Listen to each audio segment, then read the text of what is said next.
any additions to the agenda? Councillor Christie. Commissioner Christie. Oh, no, it is a council this time. I missed it. Councillor Christie. I'll move the agenda as presented. So we have a motion to approve the agenda as presented, and so all in favor? That's carried unanimously. Thank you. The minutes of the June 21st Committee of the Whole meeting were pre-circulated. Are there any errors, corrections? If not, someone care to make a motion? Councillor McGee. I move to accept the minutes. Okay, so we have a motion to approve the minutes from the June 21st Committee of the Whole meeting. All those in favor? Okay, thank you. That is carried again unanimously. So we're going to move in our agenda to 3.0 PSD Citywide, and Mr. Zier and Mrs. Cunningham. I assume that the two of you are presenting. It's going to take me a bit to get used to the Mrs. Cunningham thing. Welcome, Kylie and Mike. Good morning, Council. Thanks for that.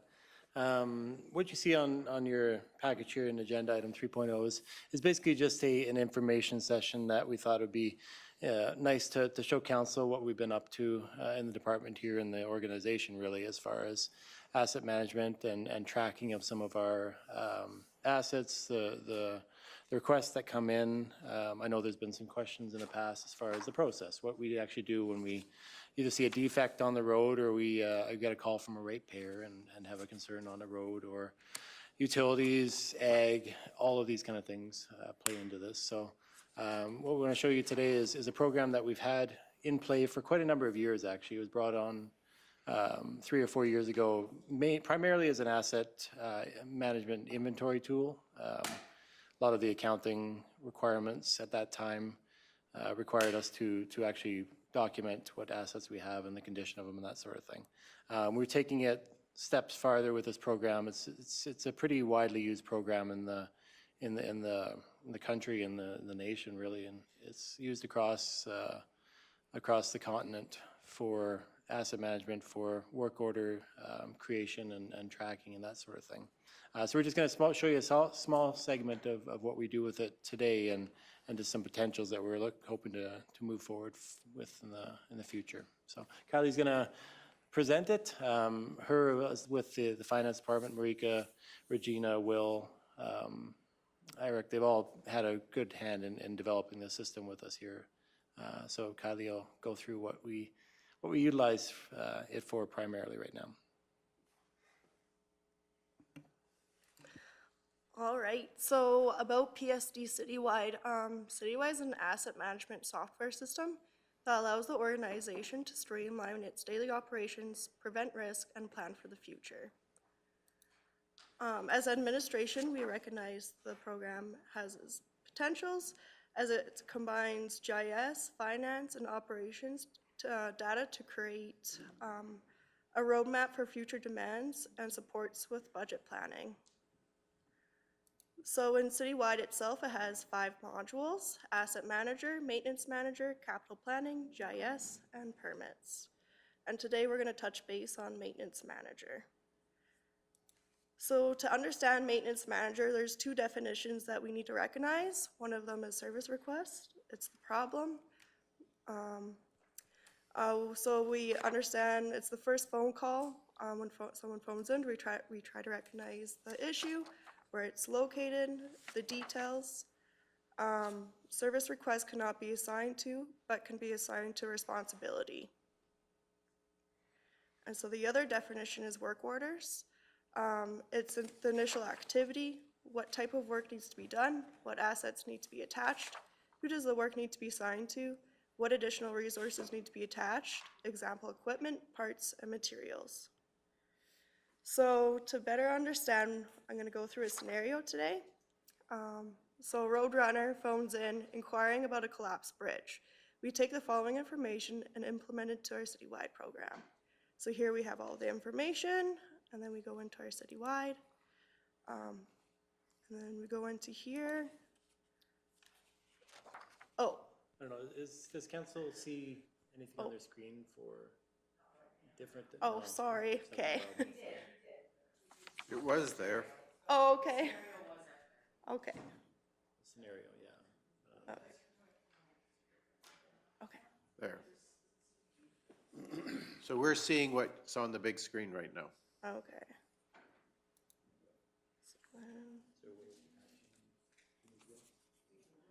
We need a Will Nyman, sorry.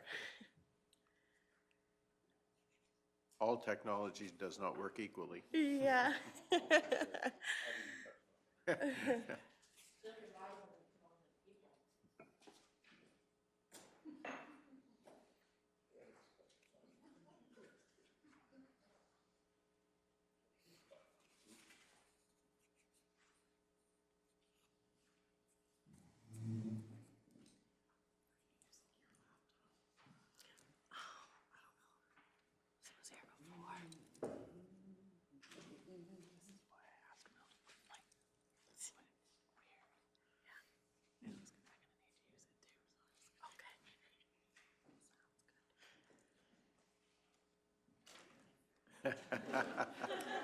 Help is on the way.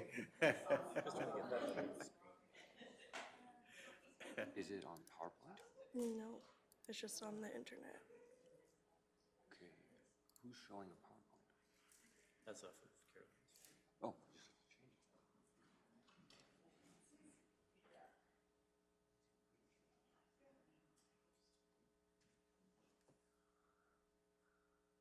It was showing before.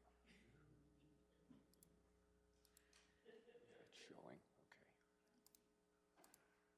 okay. Just gotta turn the PowerPoint off. Okay. No, why is it not?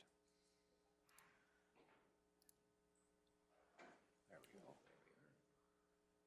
Okay. No, which one did you want? The internet? Yeah, There. there we go. All right. Thank you, Will. Magic man. Yeah. So over here we have the PSD citywide open. So then we're gonna go into, gonna go into maintenance manager, service requests. Well, actually, I'm gonna go into GIS because I have the location. Yeah, this is our testing one. I'll show you our live stream hereafter, but we can go in to see that this is 250, and this is Highway 587, 575. 575, sorry. Yes. So then we're gonna go click on here. And then I actually already saved Roadrunner into the system. We can go road, and then we can find that he's right here. We have his following information, such as his phone number. Yes, we want to use this location, this GIS location as the problem area. And so then details, we can go into transportation, service request type. We're gonna go into bridges. We're gonna say this is a medium priority. And then responsibility, I can just assign it to Well, myself. unless, of course, you're in the red car that's swimming. Yeah, yeah. Yeah. If you were a road runner. And then in source, we can say that this is in by person. So they phoned in, so we're gonna say this is in person. And then notes. Roadrunner.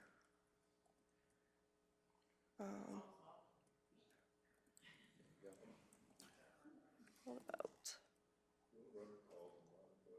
road bridge? Then we can add it.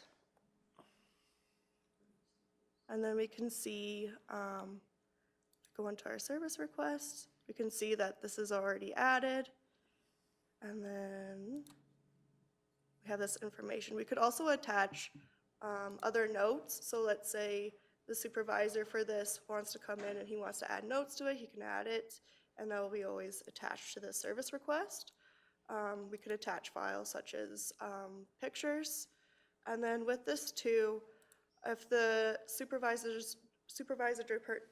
determines that this is a work order, he can go in and create a work order from here. And then he can add details We're claiming to who it's going to be assigned to, the project name, scheduled start dates and end dates, target dates, and then with the resources, we can also attach equipment to that as well, what type of equipment he's going to be using, and as well as materials. So later on, if we determine that this bridge needs to be, we want to use that bridge file to use as a grant one day, we have all the following information of what type of equipment was there, what type of materials were used, etc. I'm actually going to show you guys our live one. So the difference between the service request and work order, basically a service request, we log every call that comes in, put it into the system. If it's, for example, a dusty road complaint, something that may not be able to be resolved until, I mean, it's just more of a complaint. We log it there and don't create a work order if there's no actionable item needed for it.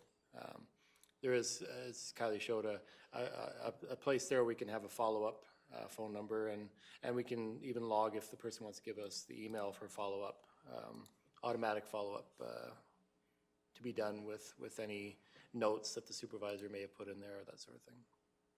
So as right now, this is our service request and work orders on an app. If we look at it, all our work orders are circles, and if they have the black dot inside of them, that means that they've been completed. And then all of our service requests are the squares, and same thing, if it has a black dot, that means it's completed.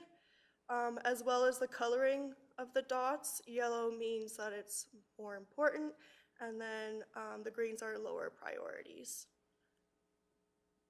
And then, so a good example here where we've seen a service request been made into a work order is one of these ones.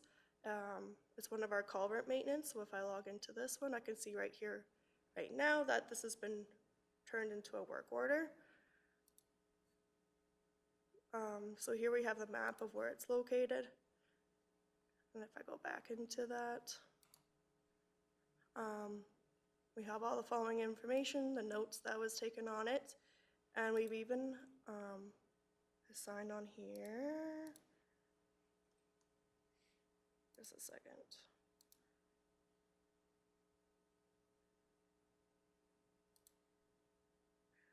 Well, we can assign pictures to this. Might only be under the work order. Yeah.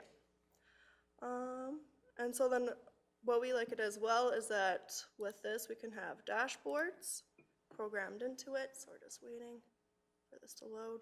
So I can see right here that this is how many work orders that we have in total, how many are open, and same with the service requests. We have 88 service requests, and then as of right now, 2 are open. And then we can also from that build reports.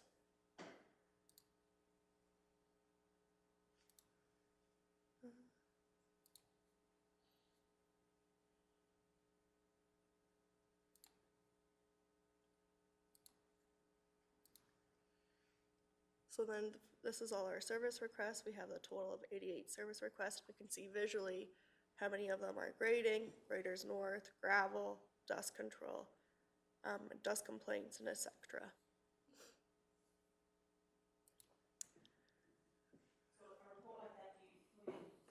Sorry, a report like that, do you put in a date, a parameters? You can, Because I yeah. noticed it said icy roads, you know, on it. Yeah, yeah.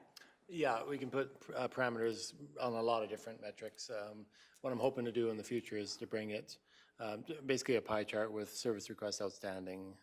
The one like that where Kylie showed with the different areas we're focusing on, that's where we can see is, well, you'll see if it's a dusty year, we'll have higher dust complaints than most years, but we can log these and start setting up trending for them where we see our problem areas and that sort of thing.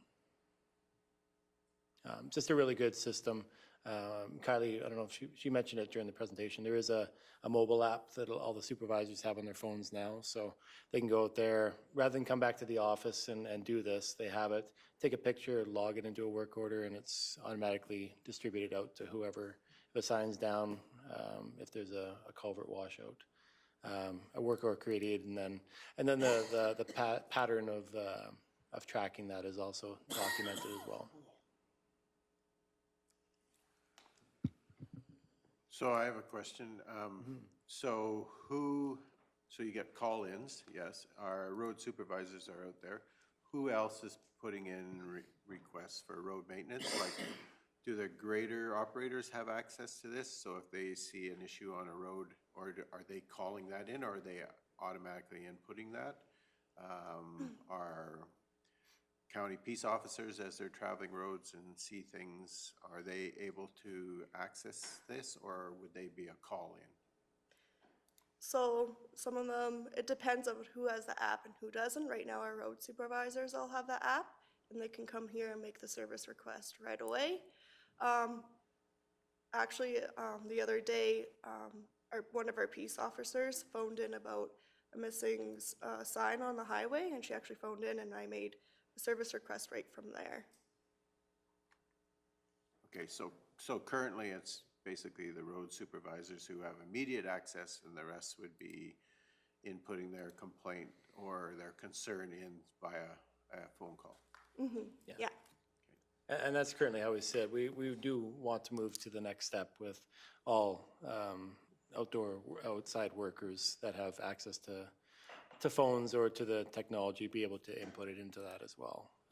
We have a meeting actually next, in a couple weeks here, looking at spreading this out to utilities, at least looking at pricing for spreading out to utilities, water, wastewater, and facilities as well. Kind of looking at the capabilities of the program around that as well. Because, yeah, for sure we see a benefit in having the boots on the ground, more so even than the supervisors. What we wanted to do was kind of proof this out to make sure that everyone was comfortable with it. It would get the buy-in from the supervisors before we released it to the grader operators, the crews out there. So they have taken on, you'll see the supervisors that may not have touched a phone more than just the phone calls before diving in and utilizing the system quite well. So I'm pretty impressed with how much uptake has been given on this already.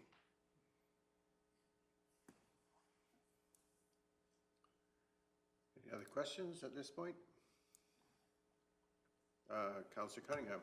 Not maybe exactly about this, but I just want to say when you folks do the report to council and the pictures are in there, I love the pictures because it's just such a great visual to see what it actually is you're working on, and yeah, it's huge, so thanks for that. So I was just curious when you mentioned about the email, so like if Roadrunner calls in, you said you do the service request, and then that Roadrunner can request to have that email follow up to say what's been done, right?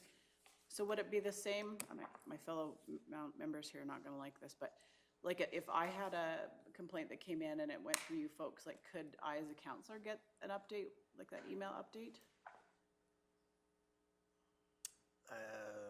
I think we might have to look at, just as far as the process on that, if there's no immediate way of doing it on here, adding it really is back just the ratepayer that made the request on that, and that specific email for that person.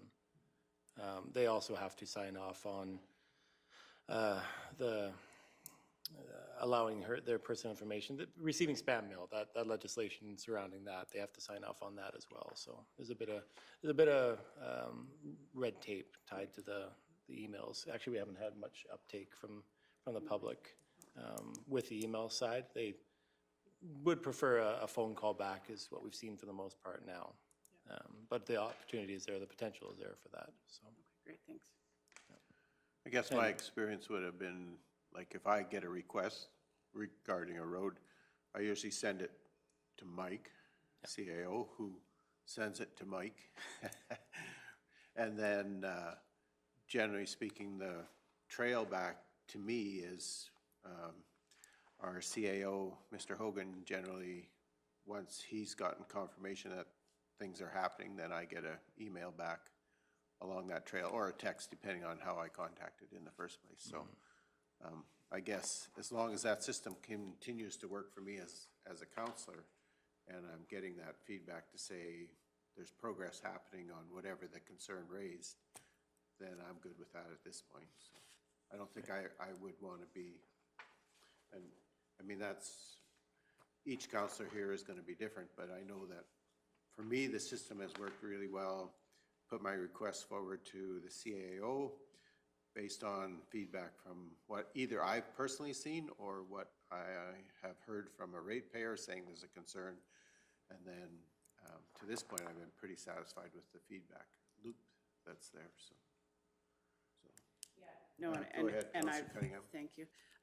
Yeah, we've had really good response for sure. I was just thinking like, because like you mentioned, there is kind of that chain. So I was just thinking like, once that, maybe that request was fulfilled, rather to have to go back through that chain, if we would just, you know, in response to whatever request we had, that email just came right out, it might, you know, kind of stop a few chain of commands kind of thing. But yeah, something to think about going forward, but. I guess And my- through the chair, oh, sorry. Go ahead. This does just, like say, give the opportunity for an easier response back. We don't have to search through emails. We can just pull up citywide.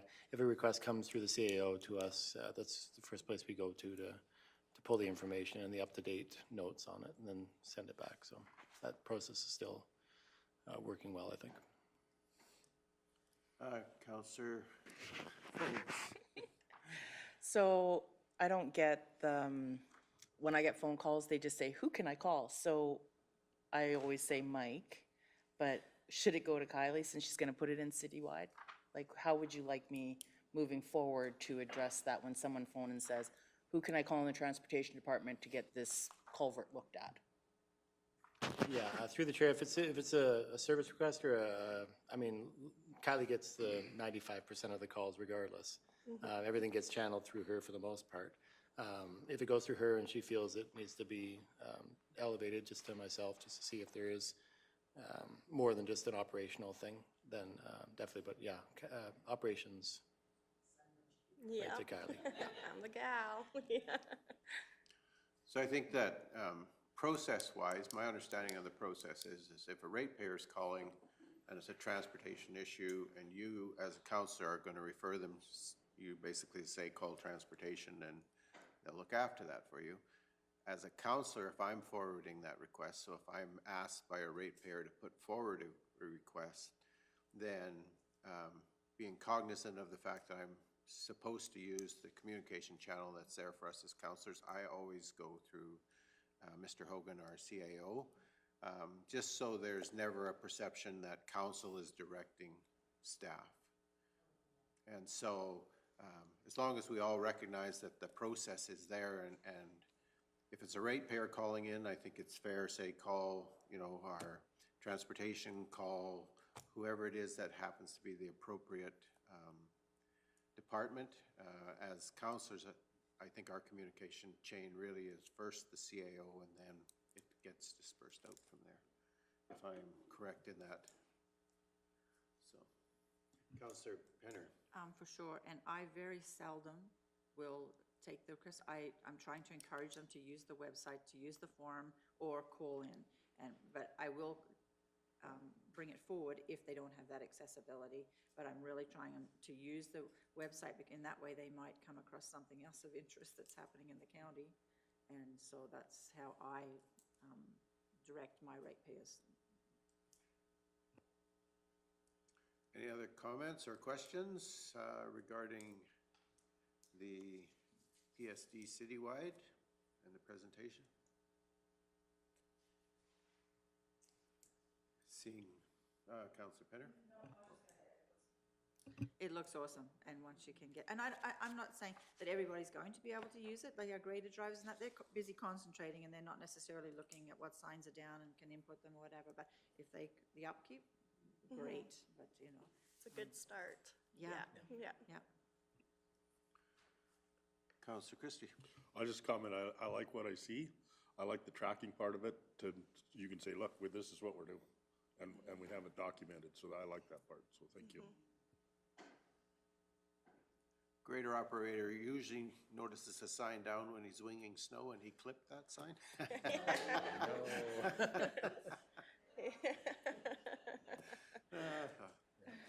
Gotta have some fun as well. Yeah. Okay, if there are no other questions, thank you for your time and the presentation. Thank you. All right, thank you. All right, we're good to continue. All right, we're going on to item 4.0, which is 2022 Kneehill County Scholarship Applications. And Ms. Vanderquill, are you taking this one? Sure, I'll take this. So, best time of the year, county scholarship.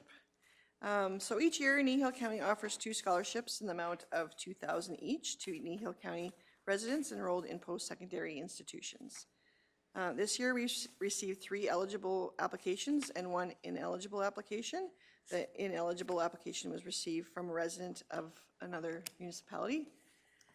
The process, I sent these instructions out to you when I sent out the package, but I'll go over them again. The process for selecting the 2 candidates, we generally do this every year. You guys can change the process, it's your policy, but we've done this in the past. The committee will read all the applicants' essays, reference letters, and contributions to school and community leadership activities and personal achievements, and then you'll rate each of the applicants' essays and reference letters combined with contributions to school and community leadership activities and personal achievements on a scale of 1 to 10, 10 being the highest and 1 being the lowest score. The scores will be logged into a spreadsheet where they will be calculated based on 20% academic, 50% essay, and 30% letters of reference and contributions to school and community. The 2 highest scores will then be ranked first and second in the far right column, and the committee will then make a motion recommending to council the names of the 2 applicants to be awarded Kneehill County scholarships at the next council meeting. I'll just bring up the spreadsheet.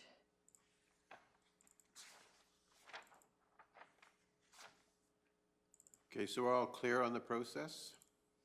I know we have always seem to fight this one a little bit every year.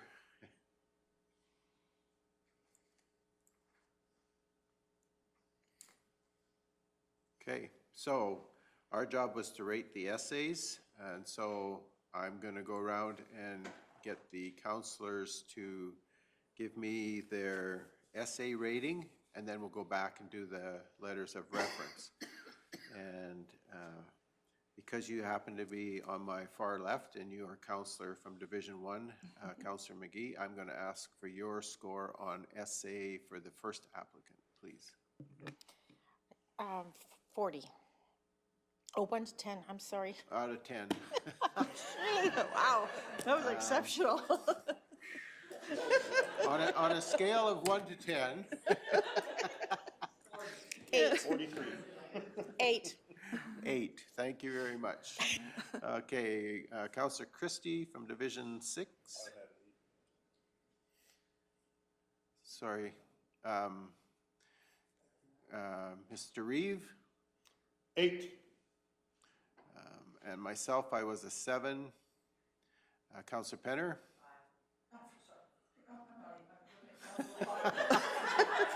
Okay, we're having difficulty with this process. Yeah. 9. Okay, thank you. Counselor Cunningham. Okay, I think I'm gonna go with 7, please. 7. Yeah. And Counselor Phobes. An 8.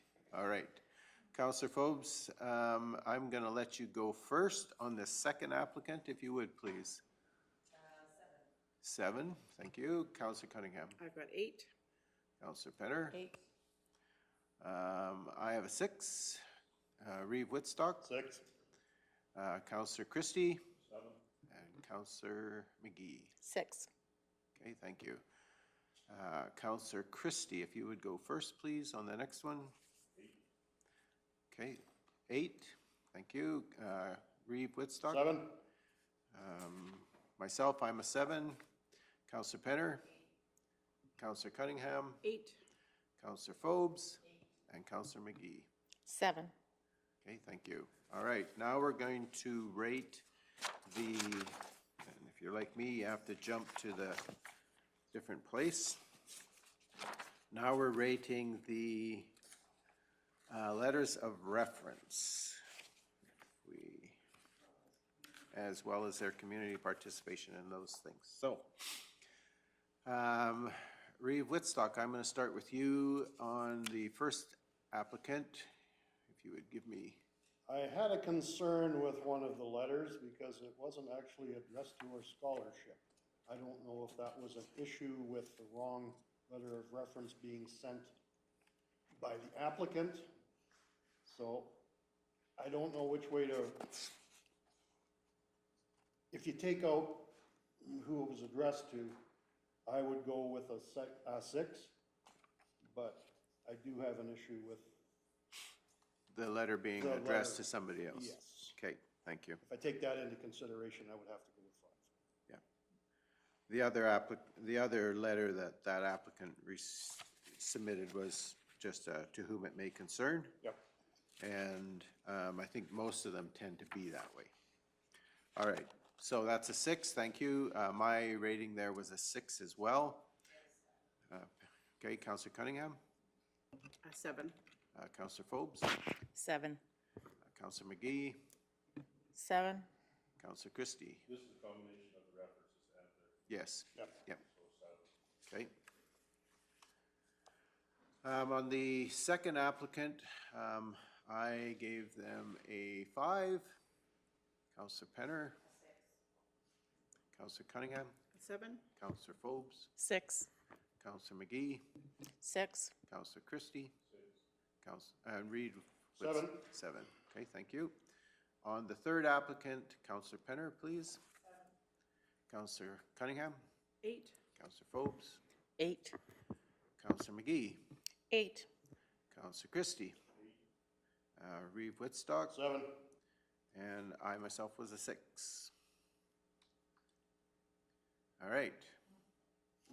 So, It's close. it's very close.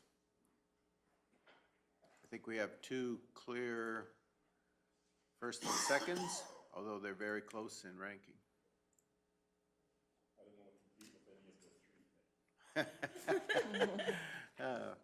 Yeah, when we think back to our high school career, So, releasing the names, the ranked number 1 was Brinley Lohner, and number 2 is Casey Federley. okay.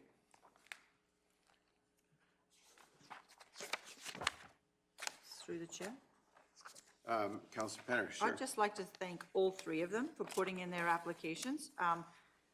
Enjoyed reading their essays, talking about bringing job fairs and community workspaces, as well as sessional teachers to expose them to different careers that are within the county. So I'd like to really thank everybody, and you followed along our question to the best that you could, that you thought was appropriate, so. Councillor Cunningham. I just want to echo what Councillor Penner said.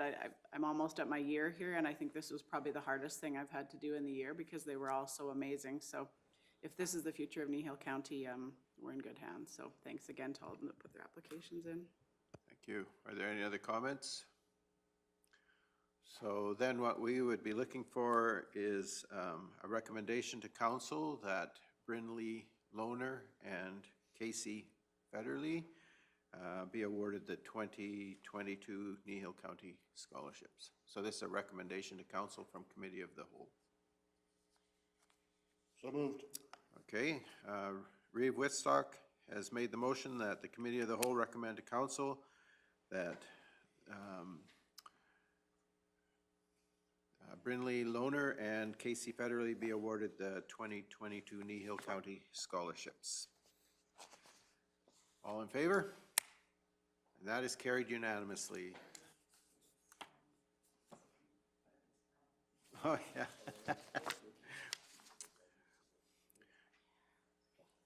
So in spite of some of us on council having these OCD moments, the content of the essays was amazing, and the comments that were made, I think were well put, so. All right.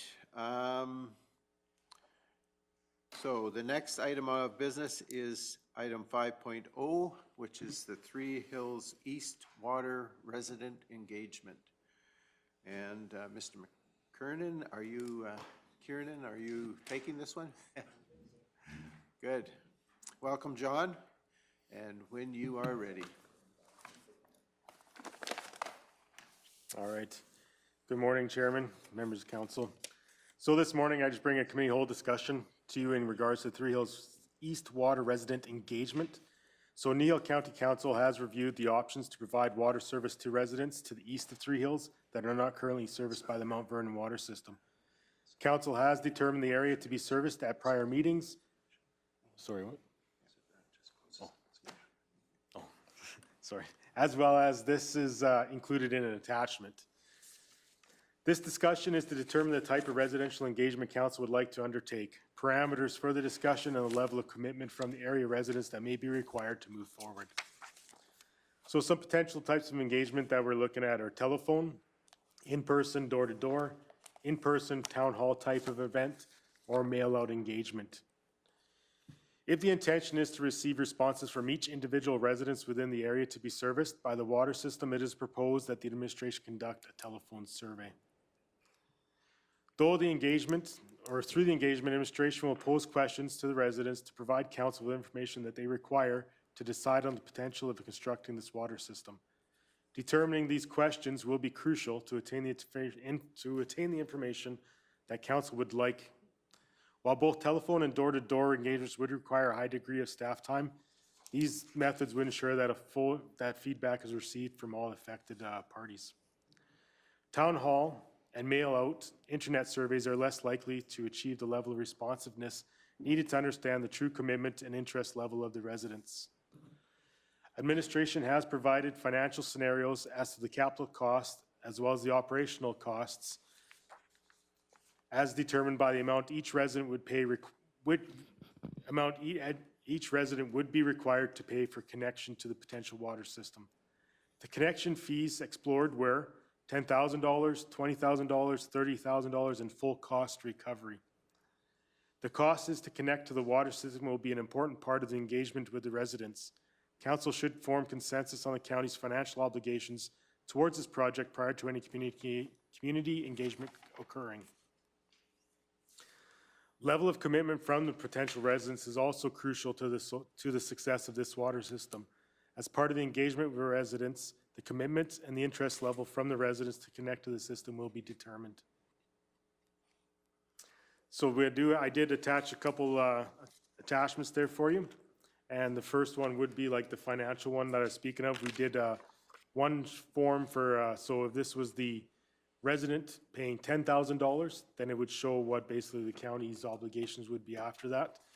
And then the second one, like I said, would go to $20,000 if that's what they were required to pay, $30,000, and then full cost if they basically paid the whole fee to connect. So those are all based off of that WSP report that was done.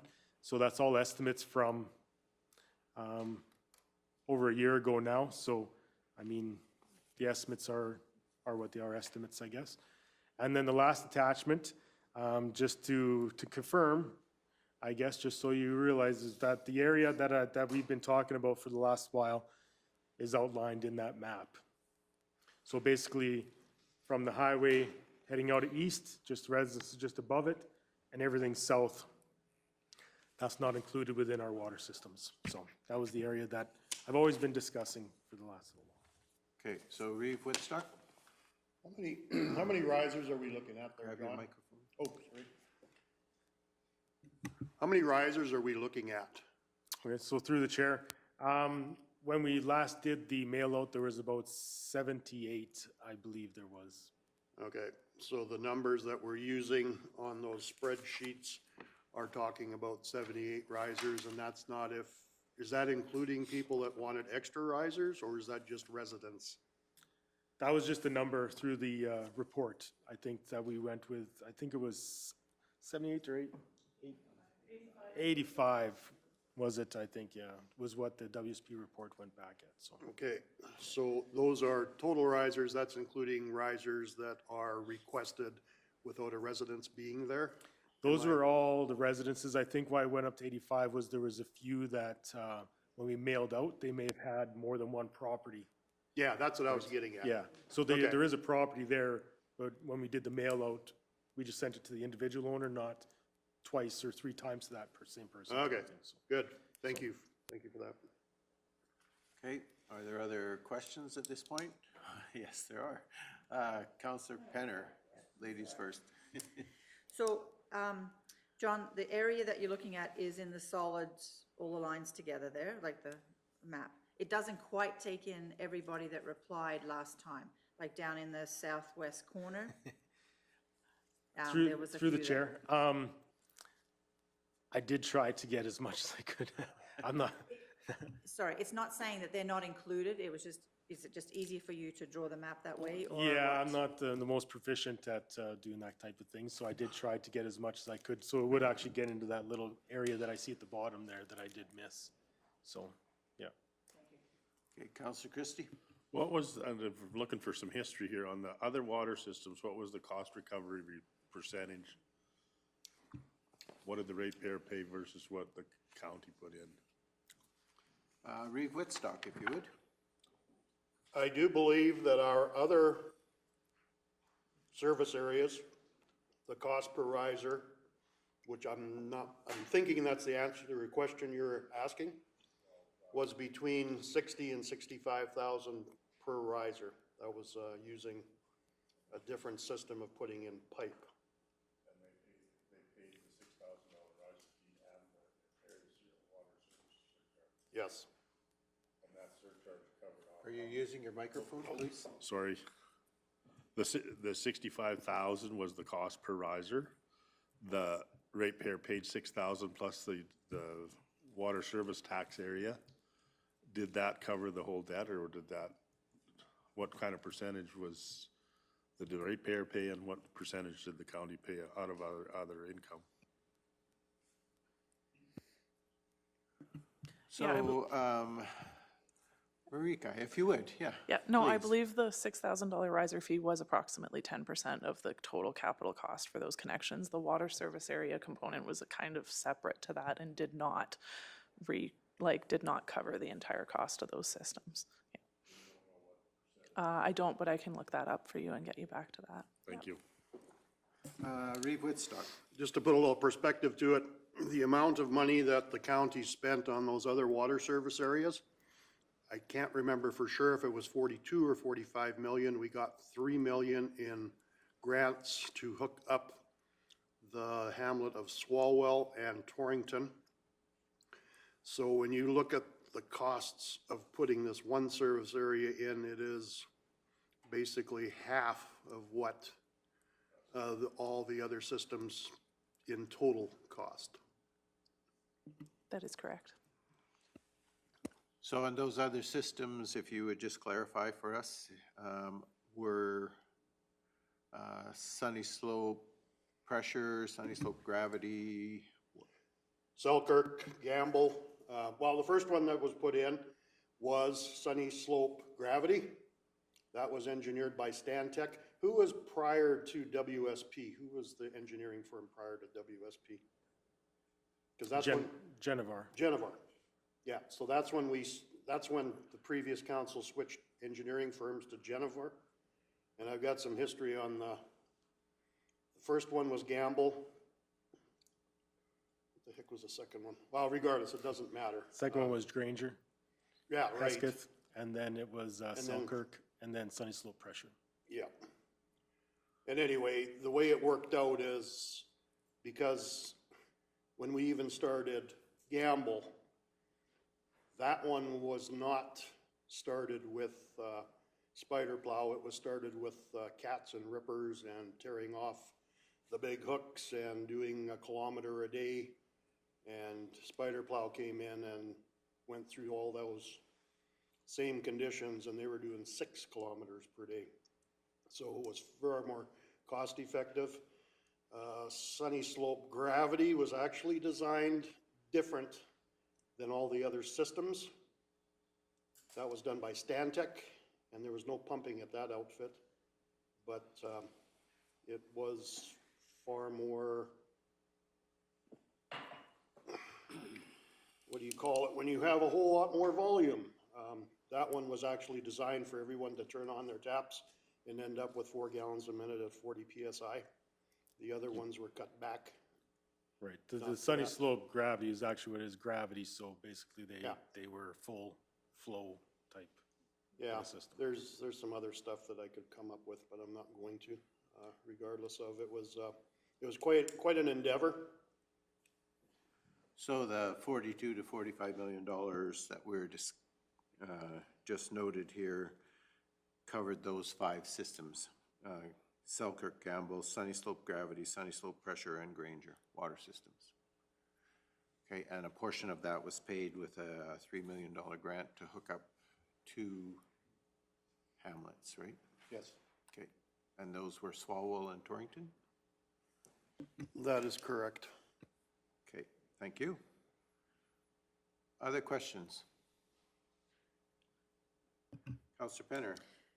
When you're going to call, are you going to call the landowners, even though there's no residents there, to give them the opportunity to put a riser on that land?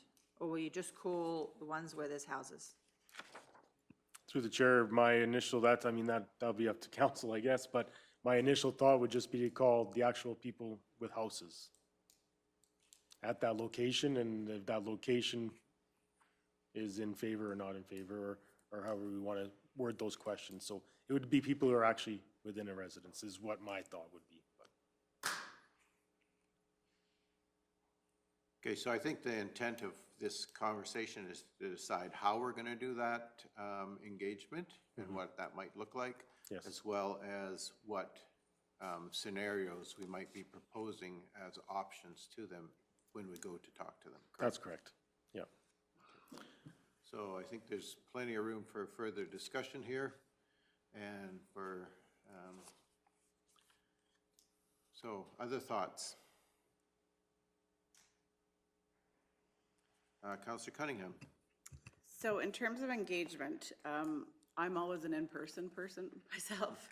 I think with the phone and with the surveys, I think it's really hard. And I think with a situation like this, I think that we need to have like some real face-to-face conversation.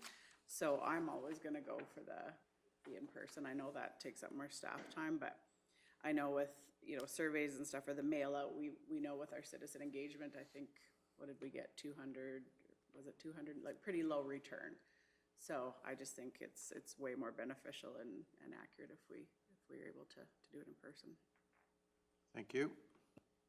Other thoughts on engagement? Councillor Forbes.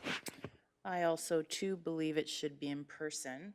The reason why I believe this is because this isn't, when we're thinking about the 85 that we would be putting in, this does affect all the ratepayers in Kneehill County. It's not just these 85. They're getting the water, but basically the whole entire county is paying for taxes to do this. So I think the input from the whole entire county, because when I make decisions, I do it as a whole, not just my division, because the whole is affected. So if it could be done in person, that would give the opportunity, especially if it was centralized, for everyone to come together to be able to do that. Okay, I think we might be talking 2 kind of scenarios here, potentially. One is how intensive do we want to survey the area in which we're thinking about providing water to, so the level of engagement that we might provide in that area, and then how we might also inform the rest of the ratepayers who are not necessarily being serviced by that water system in terms of how we will engage and inform them so that they also have an opportunity to have some input. And I think that the people who live in that particular area that we're talking about bringing water to are going to say that they have a lot more skin in the game than the rest of us. However, the rest of us are going to be carrying the load as well.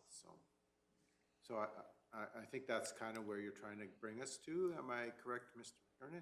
Yeah, that's correct, Chair. So I'd like to kind of look to see the people that we're targeting to get water, to get their commitment on it first. And then if there is a commitment that you guys are comfortable with, then we proceed on to the bigger picture of it. But right now, I just want to see how to interact with these, how you'd like to interact with these residents, what kind of a comfort level you are with the buy-in from them, and determine when we go to these people, what are we telling them is going to cost them? So Mr. Hogan. Through you, Mr. Chair, to build on what Mr. McKiernan said is I think that, the process that you've outlined, or that differentiation between the two engagements, is how we administratively are looking at it. And it's earlier in the conversation, you outlined there's some items that we're looking for council to say, what are we engaging on? What are council's philosophies? And I know you won't have them all nailed down today. But one thing that I'd add to that list is if there's a level of commitment that you as council might be looking for. We've talked about that a little bit in the past. So as an example, if we go out to the community, to those 85 houses, as soon as we get 50% plus one, is that a priority now on council's list to go forward with? Or are you looking for a higher level of commitment saying, and I'm just gonna pick a number, it's gonna be out of the air, but unless we get 80% of those 85 houses saying, yes, we're in, we're not moving forward. There's a threshold there that you guys will ultimately decide what that is. And I think that's the first state, is that if we don't reach that threshold, there's really nothing to engage the rest of the ratepayers on, right? The other thing that I'd note is that the engagement that we're about to do is not confirmation that the project is going forward, right? I'll reiterate that point, that this has not entered the plans, there's no finances to this. Really, the engagement is, should the county move this project forward? Moving forward doesn't start with building it. There's a whole financial strategy, there's the engineering involved, there's all those sorts of things and how you pay for them. So it's really just, if we go out and do the engagement and 90% of the community wants it, and council says, okay, we're gonna try and work it in, you then have the challenge of figuring out what working it in means, right? If that means, yeah, we're gonna try and borrow and do a lot of stuff and get it in place right away, or you know what, we're gonna spend a few years building up the finances in order to build it. That'll ultimately be a council decision, how the project moves forward. But if we go out and do the engagement, it's not necessarily a guarantee from the county or council that the project actually will still be built. Yeah. So I'll come to you just shortly. That's one of the things I wanted to clarify, is that the initial engagement we do needs to be that intensive area-specific engagement, and then only after there's a decision made that there might be some desire to commit to doing this project would we go to a much broader county-wide engagement. So I think that's an important point and clarification. And then Councillor McGee, if you would, please. Well, and I think it needs to be said that in that part of that engagement, we need to be clear this is not coming soon. Because I think there are some farms that through succession and so forth may choose their answer differently if they knew it's still probably at least 5 years away, maybe 15 years away. I think that needs to be part of the information that's shared, because it will affect how some people look at it. Because I think a lot of people are waiting for us to get at this, and they're gonna have water in the next couple of years, so they're not gonna find a solution for the next 5. And I think it needs to be clear that in the meantime, you still need to live with the fact that we're not starting this really soon. Yeah, I think that's part of what we're going to have to be communicating when we're talking to this specific area.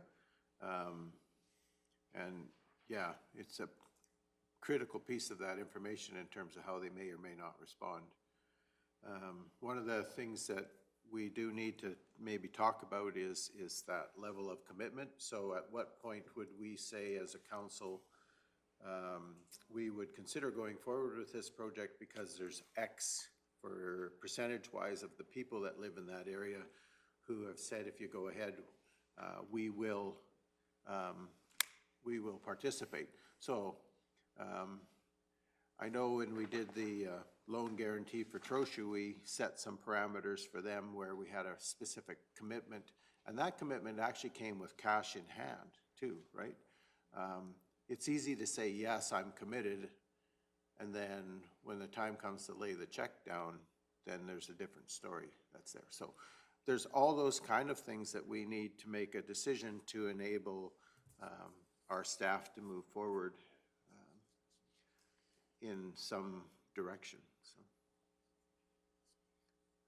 So how do we want to go about this? Do we want to talk about how the engagement's going to happen and limit it specifically to that area, and then talk about a level of commitment that we're going to ask for, and then we are going to have to look at the financial scenarios to say which of these scenarios are we presenting?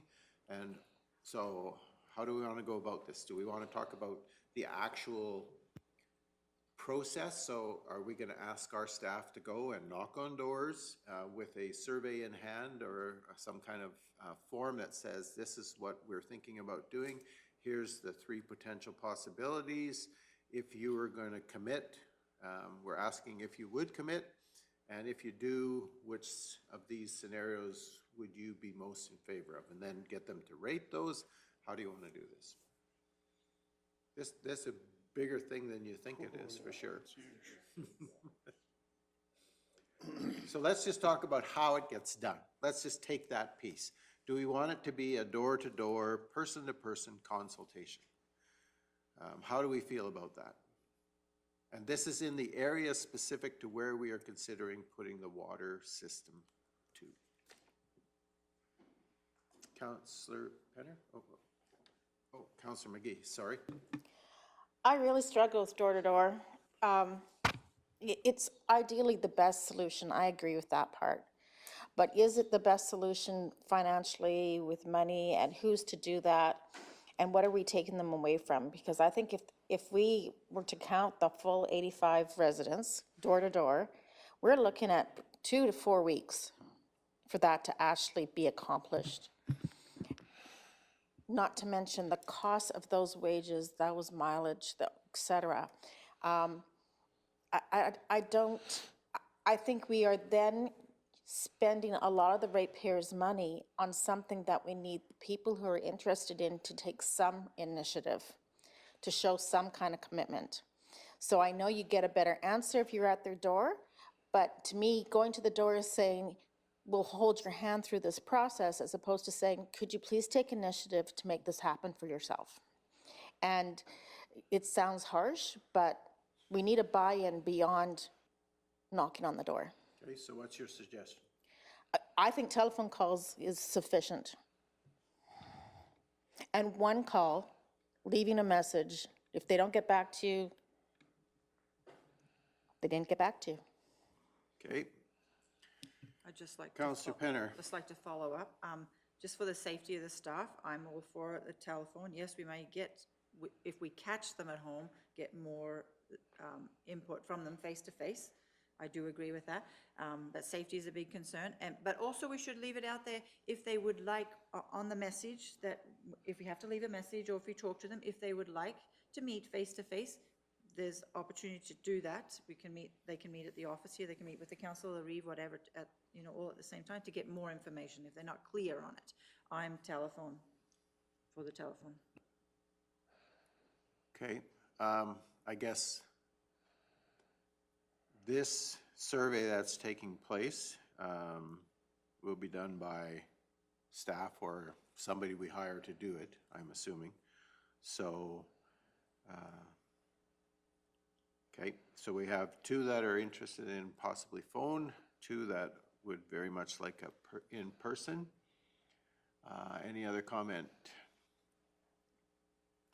Reeve Whitstock. I like your idea, Councillor McGee. There has to be a buy-in from the community, and there has to be someone to rail up the troops and get together and say, look, I'm gonna go do this area. Like, I hate to put it on the people that live in the area to give us the information, because it is a lot of work. But on the other hand, unless you have a cell phone number, the chances of connecting are pretty much 0. At least they are in my home. And I don't know how you can possibly get cell phone numbers. There's probably a way, but that being said, and we have to come up with the options that we're prepared to move ahead with, because some of these options that I see, and I mean, great work, John, appreciate, and Marika, appreciate the work that you guys have done, but there's some stuff here that we can probably throw off the table pretty darn quick. And then there's some other stuff that we can leave on the table that may not be palatable to the residents in the area.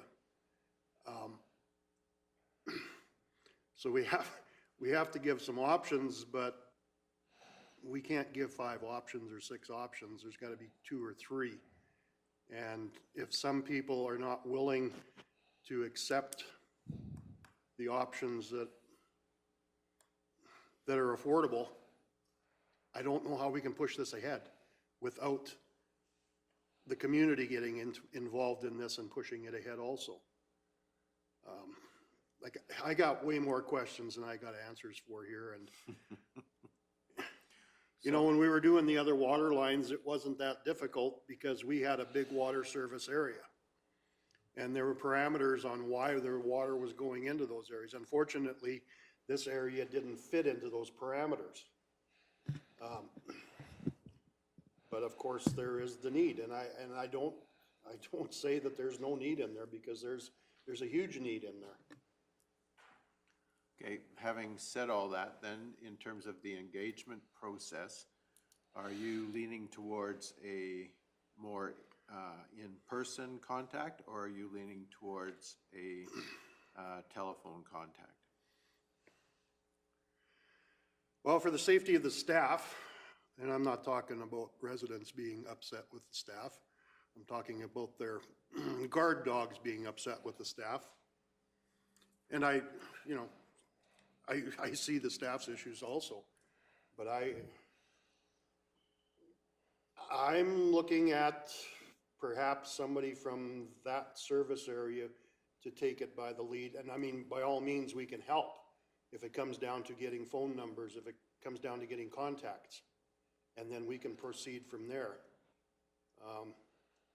But yeah, I think probably by phone would be the option that I'm leaning forward at, but getting those phone numbers is going to be like pretty darn difficult in my view, and a lot of work by somebody. Councillor Christie. I'm definitely leaning towards the telephone. I'm wondering if the cost doesn't warrant a non-biased consultant to do this program, to give it some arm's length. I don't want to be on the telephone and say, you've already made a decision. This phone call doesn't need it. There's going to be some cost. My other question is, would the telephone number be attached to the tax roll?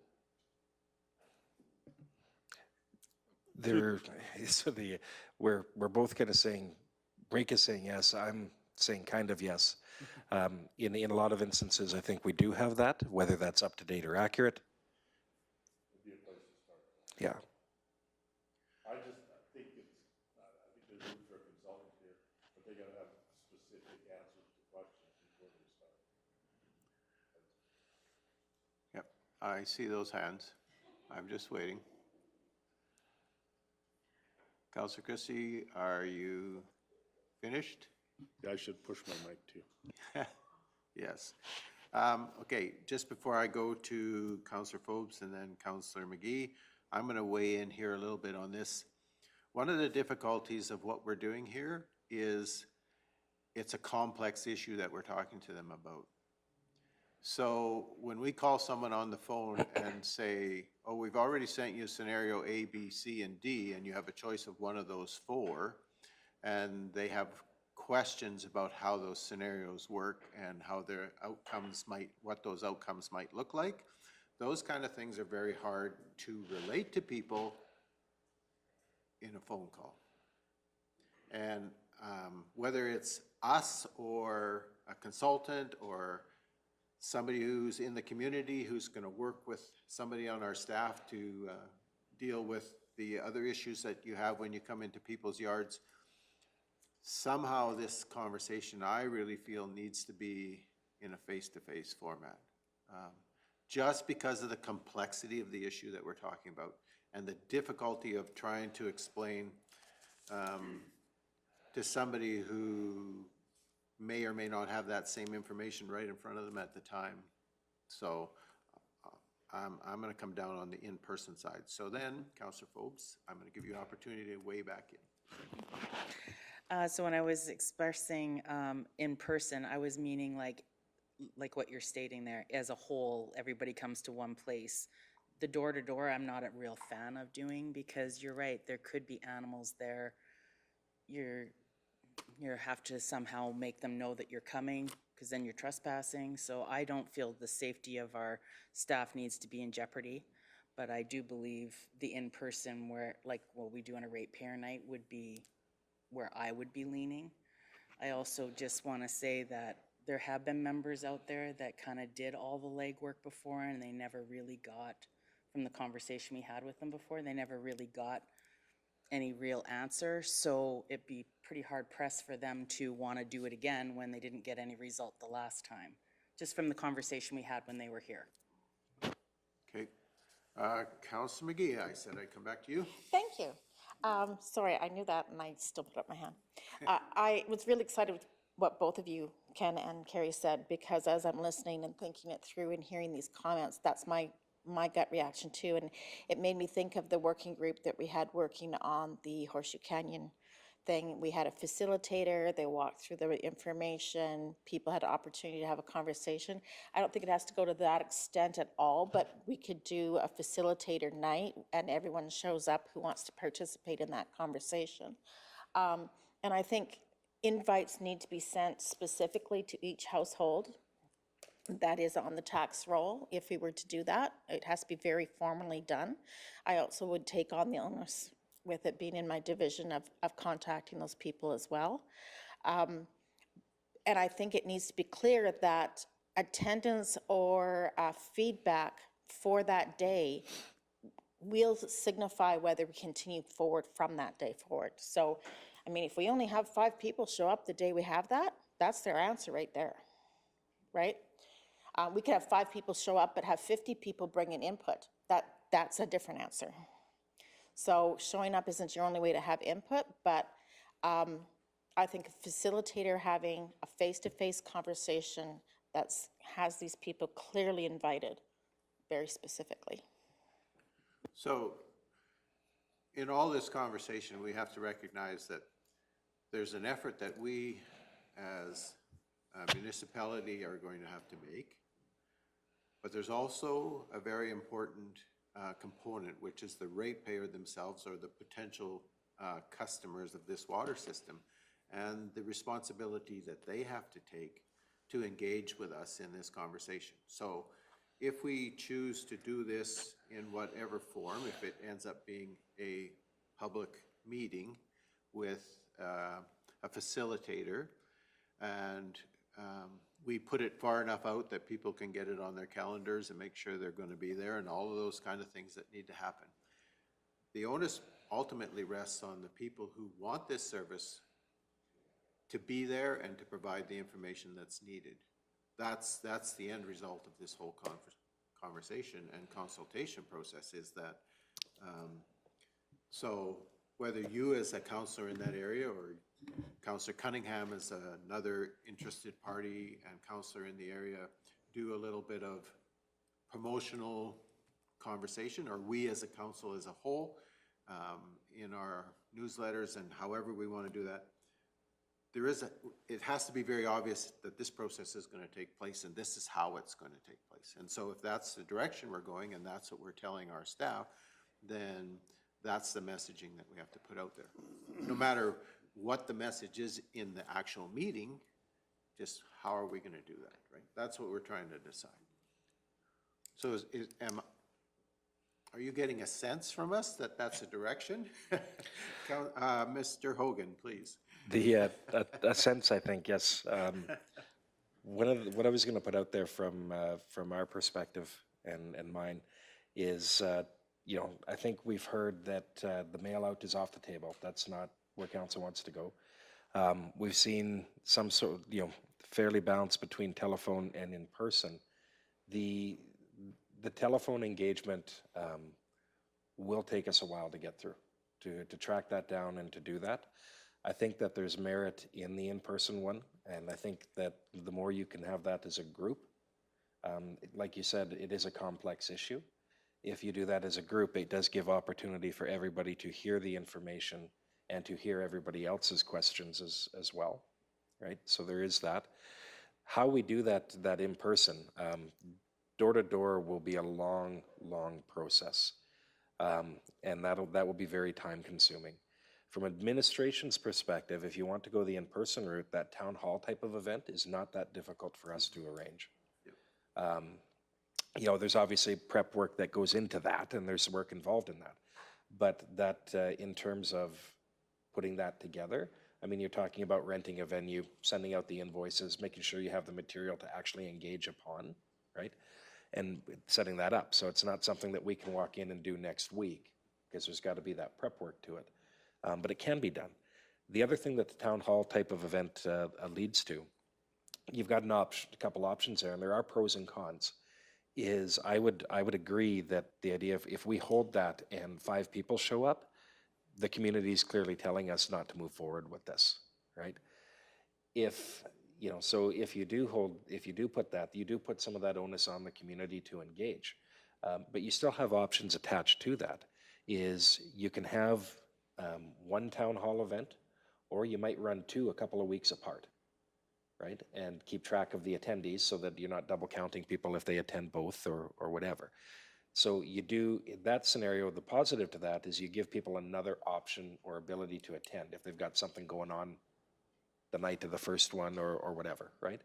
The drawback to that is that not everybody might hear everybody else's questions, right? If you break the groups apart, ideally your presentation is going to be the same, but it'll differ when the questions start coming out, right? And that sort of thing. So you might end up with a little bit of different information going out. Shouldn't be catastrophic, or else something's gone wrong, but that's the drawback to it. But the positive, you give people another option to do that, right? Once we've had the first one, the material's there, you're rebooking the hall. There's some extra staff time to show up to the event, but you know, it's not a hugely complex thing for us to do. The other thing that the town hall type of event lends it to, council's having a discussion later in the meeting and around the strategic plan and the implementation of that. The town hall type of format regarding potential infrastructure projects, you would have noted, is one of the actual suggestions that administration's bringing forward. So a program like that is actually very much in line with the direction that we're proposing to you that we undertake in the future. That doesn't mean every single infrastructure project, but you know, some of those major ones, or what the overall plan is. I think there'd be an alignment there. Okay, you inadvertently made a slip of the tongue there when you were talking about sending out invitations and said invoice, and that might be a way to get them all to come, is to send them an invoice for either the 30,000 or the full cost of their hookup, and they will come to a meeting. And, you know, we joke about that, but you wonder how you incentivize people to come to events like that. And the reality is we just have to say that we're prepared to talk to you. You have to be prepared to talk to us. And ultimately, we cannot force them to come, and we cannot make them stay away. And so are we leaning then towards perhaps scheduling an event or a couple of events for them to have opportunity to interact on this? So it's an in-person, but not individual in-person. It's an in-person, face-to-face, where there's an opportunity to get questions answered. Councillor McGee. I'm leaning towards one event. Okay. Reeve Whitstock. I would prefer to see a town hall, but participation is going to be key. Like Councillor McGee had stated, 5 people isn't going to cut it. I've been involved with town halls. The ones that are, okay, I'm not going to preface this with anything, but Yeah. there are people that will come. And then there's other people that won't come because it's never going to happen, so why should I waste my time? And it becomes a real issue with the amount of people that are there. The participation is key. in my view, and making that very, very obvious to the service area group that the more people that come, the better the results could end up being, is going to be very important that we get that information out. That it's an important meeting, and it's going to be done by the people that are there, and we need people there. I think it's critical, I'll come to you shortly. I think it's critical that the pre-communication before this meeting is very, very important, and I think we understand that. And so the information that we need to provide, and we'll ultimately get to that hopefully today, prior to that event in terms of what options we're considering and all of the things that are going to be contained within that town hall meeting need to be clearly communicated to the people with the interest that's necessary to make this project go forward. So those things are going to be not easy, but they're going to be very, very critical to having either success in terms of saying this is something we might consider doing, or success in terms of saying we are not doing this. So Councillor Cunningham, you had a comment. Thank you. So just with the ratepayers that I've talked to in terms of, like previously mentioned, initiative, commitment, and buying in from the community, I think there was a group that did do a survey at one time. And if I'm correct, we don't know where those survey results have ended up. Is that correct? Yeah, I believe when they were here talking about that, they mentioned they had done something, but I don't know where any of those results would be or anything, but I just have the ones that we did a few years back. Okay, so I just don't want to discount their level of commitment, because I think they showed that by taking that on themselves and doing that. And I believe it was July of '21 that Deputy Reeve King made the motion to do the engagement piece of this. So I think these folks have been asking for this, so I'm not concerned at all that we're going to have buy-in from these people, because the ones I'm talking to wanted this for a long time. So I think we'll have a good turnout. And I think we can't, obviously we cannot make assumptions about whether they're going to participate or not. We have to provide the opportunity, and we have to provide the information that, so when they come to the town hall, it's not like surprise. They have some idea of what they're coming for.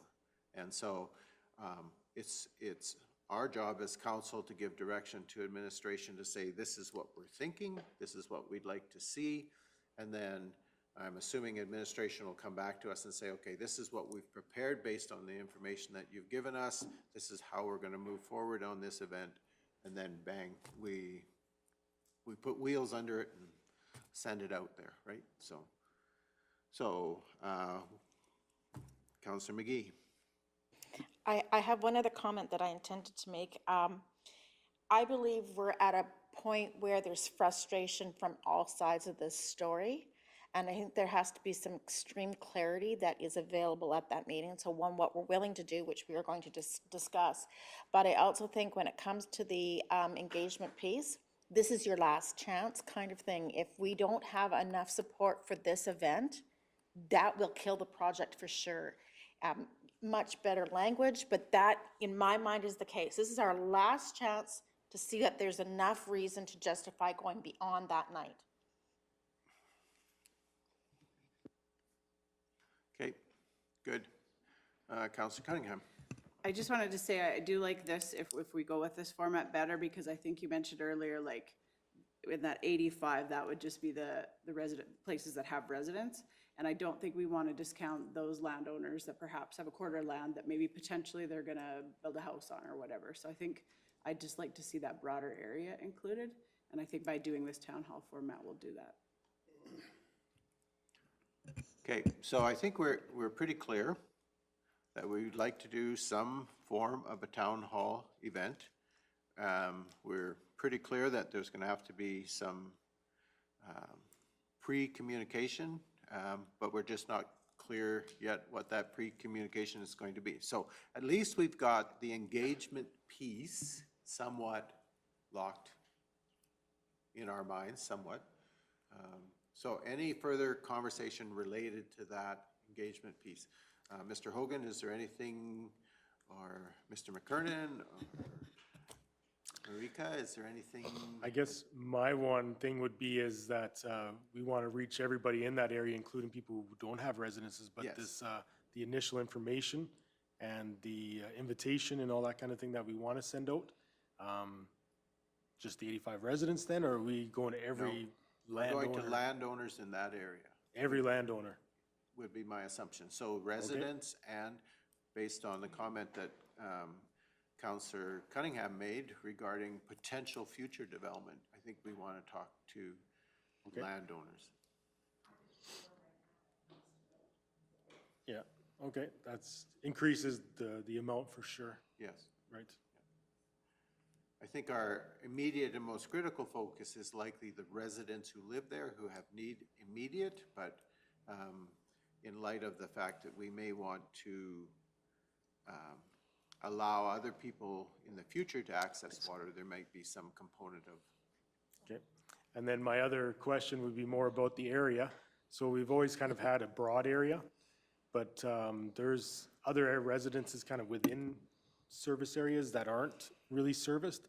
So do you want me to now kind of go in that area and kind of go in between some, you know what I mean? Like there's a lot of, it's a very broad area that I have, but there's a lot of inside the other water systems that kind of didn't go up that way, you know what I mean? So, I mean, that's the gamble right there, right? So it's kind of touching up to Mount Vernon almost, but it's not, so I can go west. I mean, Maybe do you want me to before we look at expand everybody? it too far, let's get clear. Do we want to just talk to residents who have made this request, or do we want to talk to a more broader population in that area? It's going to complicate it if we expand who we're talking to. So maybe we need to get clear ourselves. I just don't want to say that we're missing someone that is like 4 kilometers over that doesn't have water, and they said, why am I not included in this? I don't know. I mean, That's been the danger in our other systems. Right. You know, like it has. Equity Water System ends within a mile of where I'm at. As a county resident, would I have liked it to come farther? Yep. That's gonna happen, right? When we build a system, it's gonna be within an area, Yeah. so. Or my area is fine, we just go with it and we don't start complicating it. Reeve Woodstock. Until we get some engineering, John, there's probably areas within your boundaries there, judging by the terrain, that may not be eligible regardless of. And, I mean, for us to expand the system and then find out that we can't service you anyway, I think it's not even preliminary engineering, it'll be the detailed engineering before we determine how many residents can actually be hooked in. And that comes with a cost. So I don't know about expanding it right now. I would concentrate on your best guess of who can and cannot hook up to it. And, I mean, yeah, downhill, you can run water downhill, but getting it back uphill is a lot of cost. Yeah. So, am I to take it then you're suggesting current residents? Okay, Yeah, current resident, I know everyone in the area will be affected because there will be a water service area tax if there's water brought to the area. So even the non-resident landowners will be affected. Won't be hugely affected, but they'll be in effect. And if you don't have the benefit from the effect, there could be some concerns there. so Councillor Christie, current residents or potential? Well, I guess I'm gonna go on with Jerry's comment just now, as I was gonna ask if there's gonna be a water service area tax, because if that's the case, they're all affected. My other question is, the Three Hills water line goes through some of that, and some of those farms are serviced by the riser from that, are they not? No. Through the chair, no, because we're not going north of the highway, and Three Hills runs diagonally from the river north of that highway, so they won't be in that at all. This is outside of So the- any existing system, Mount Vernon or anybody. So the 583 that runs out east here, anything basically on that highway and south is included. Anything north isn't. It's kind of like Highway 27 for Sunny Slope pressure. So there's no no risers from the Three Hills line that were right-of-way contracts? No. Okay, thank you. But the water service. Not in this area. Yeah, the water service area tax affects everybody, so that's So in terms of engaging to determine whether there's a commitment to water there, are we talking current or all? Okay. All for me. Counselor McGee. Yes, that, so what we're trying to decide is whether we're talking to just the residents that are there, or we're talking to anyone who potentially could be affected and is within that area. Anyone could be affected within that area. Okay, Counselor Forbes? Anyone. Okay. Cunningham, please, Counselor? Oh, please, yep. And Counselor Penner. I'm all, but I'd like that boundary to be moved a mile west in that southwest corner, sorry. On the map. Well, no, on the southwest there, like the straight line, right at the bottom there, the point to the southwest. There's like 5 residents. Nope, southwest, sorry. So over on this side, right down the bottom here, in the southwest. The there's diagonal like line? 5. No, keep going across the next, no, so then, if I could jump up there. Are we talking on the left side of the map, right? We're talking on the, yep, left side of the map. And yeah, that's what I was kind of saying, because there is a gap between the two systems, so that's how There's, far I want. and there's 5 residents right there, and I know a few that want water, but, and they did say they wanted water. Okay, all right, so I just got one comment. I'm getting the feeling that we're talking town hall, and we're talking all potentially affected, either residents and/or landowners within the area that we're discussing here. And then Reeve Whitstock. Just to clarify, I didn't want to see that service area expanded to fill in the odd little chunk. I like the service area, but yeah, if there is 5 residents that are affected by the west side, and there is a way to get water to them, which, look, I don't know if it is possible or not, but. Everyone that got the initial survey, that's what gets.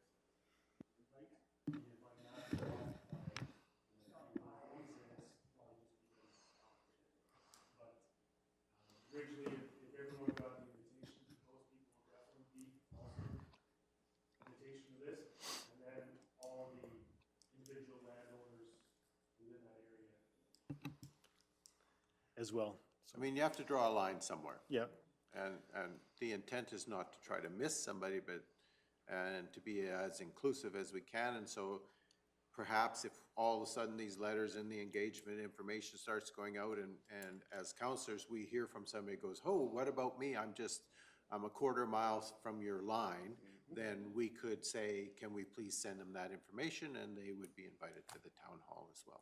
Whether they ultimately get service or not, that's a whole different discussion. But we try to be as inclusive as we can without being overly inclusive. Yeah, like I said, everyone that got that initial one will also get the invite to this. And then all the landowners, this is just kind of the general area. So if I did miss someone on that area, then it was not intentional that way.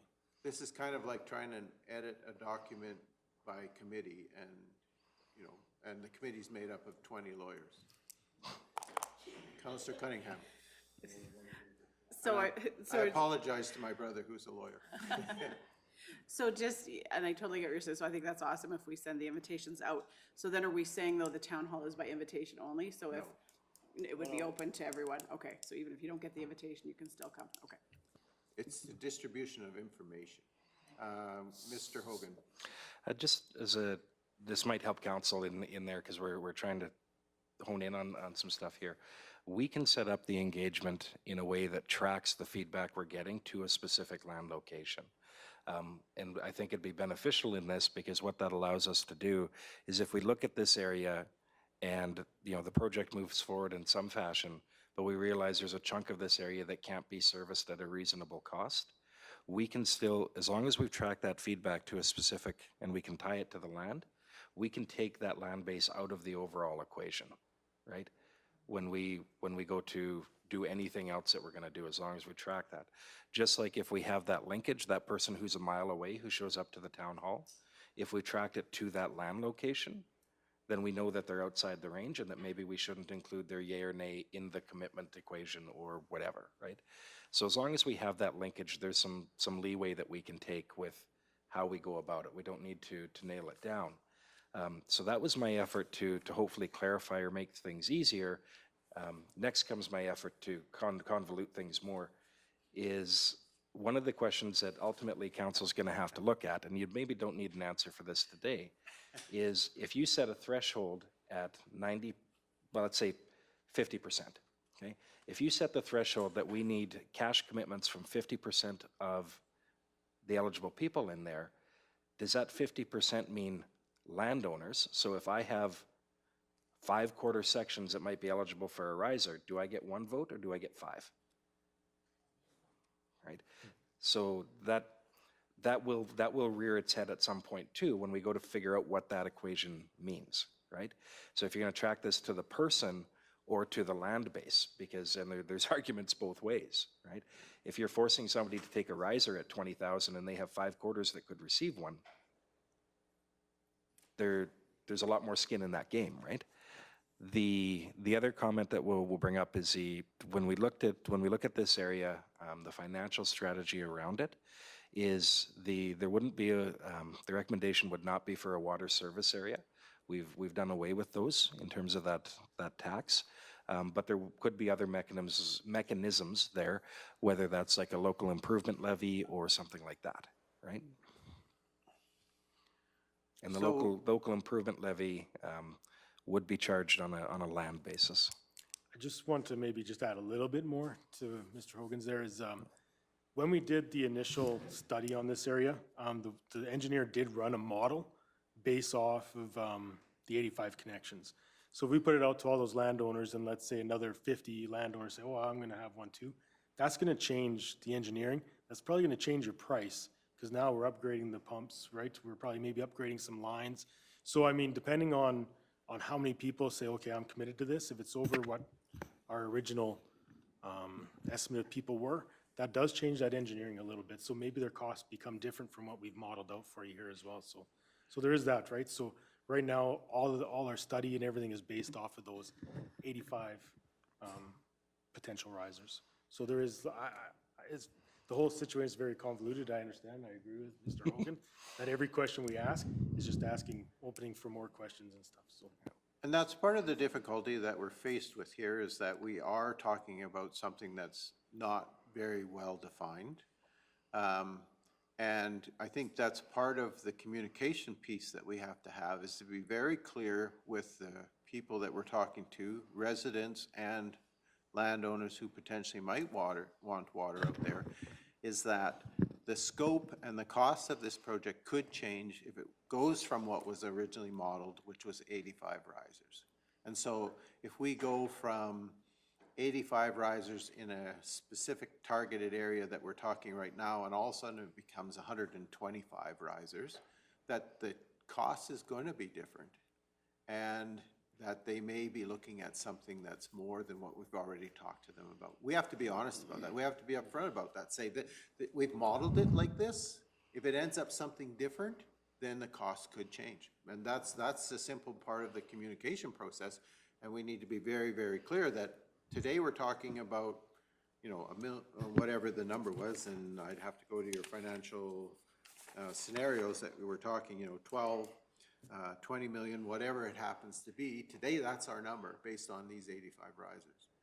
If all of a sudden we're talking 125 risers and more pipe capacity and all of those things, it might be a $30 million or it might be a $25 million.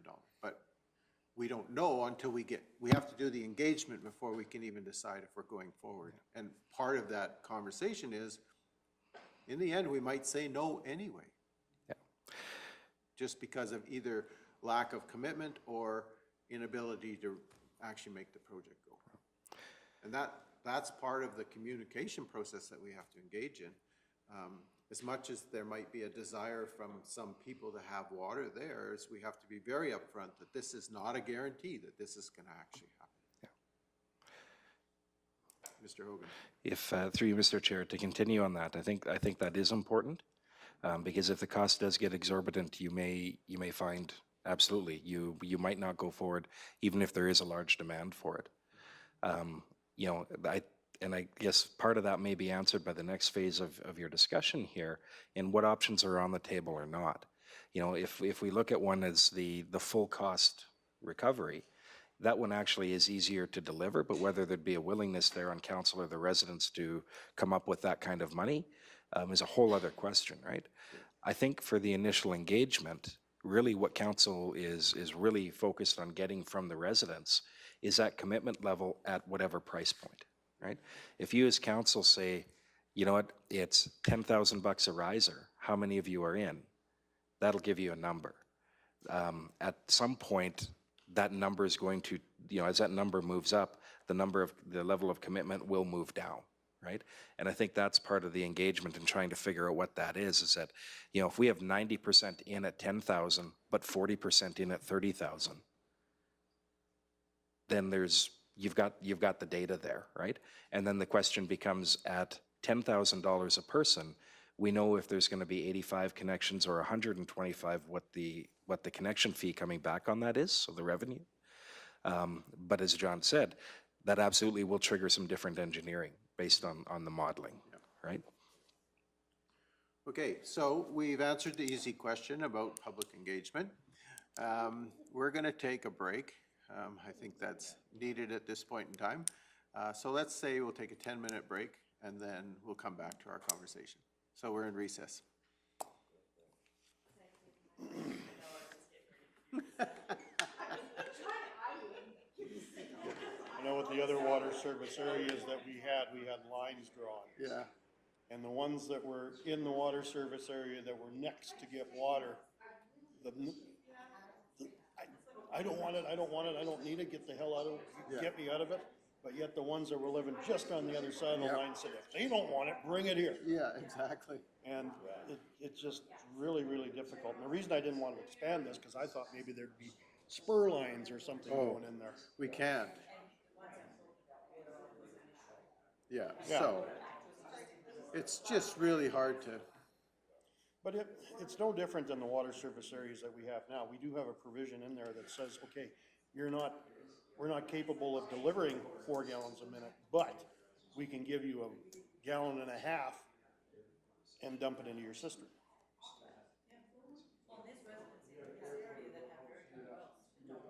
yeah. And the ones that aren't gonna show up are the ones that are adamant they don't want it because they can't see it happening.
All right, we're going to call the meeting back to order, and we are going to continue in our conversation.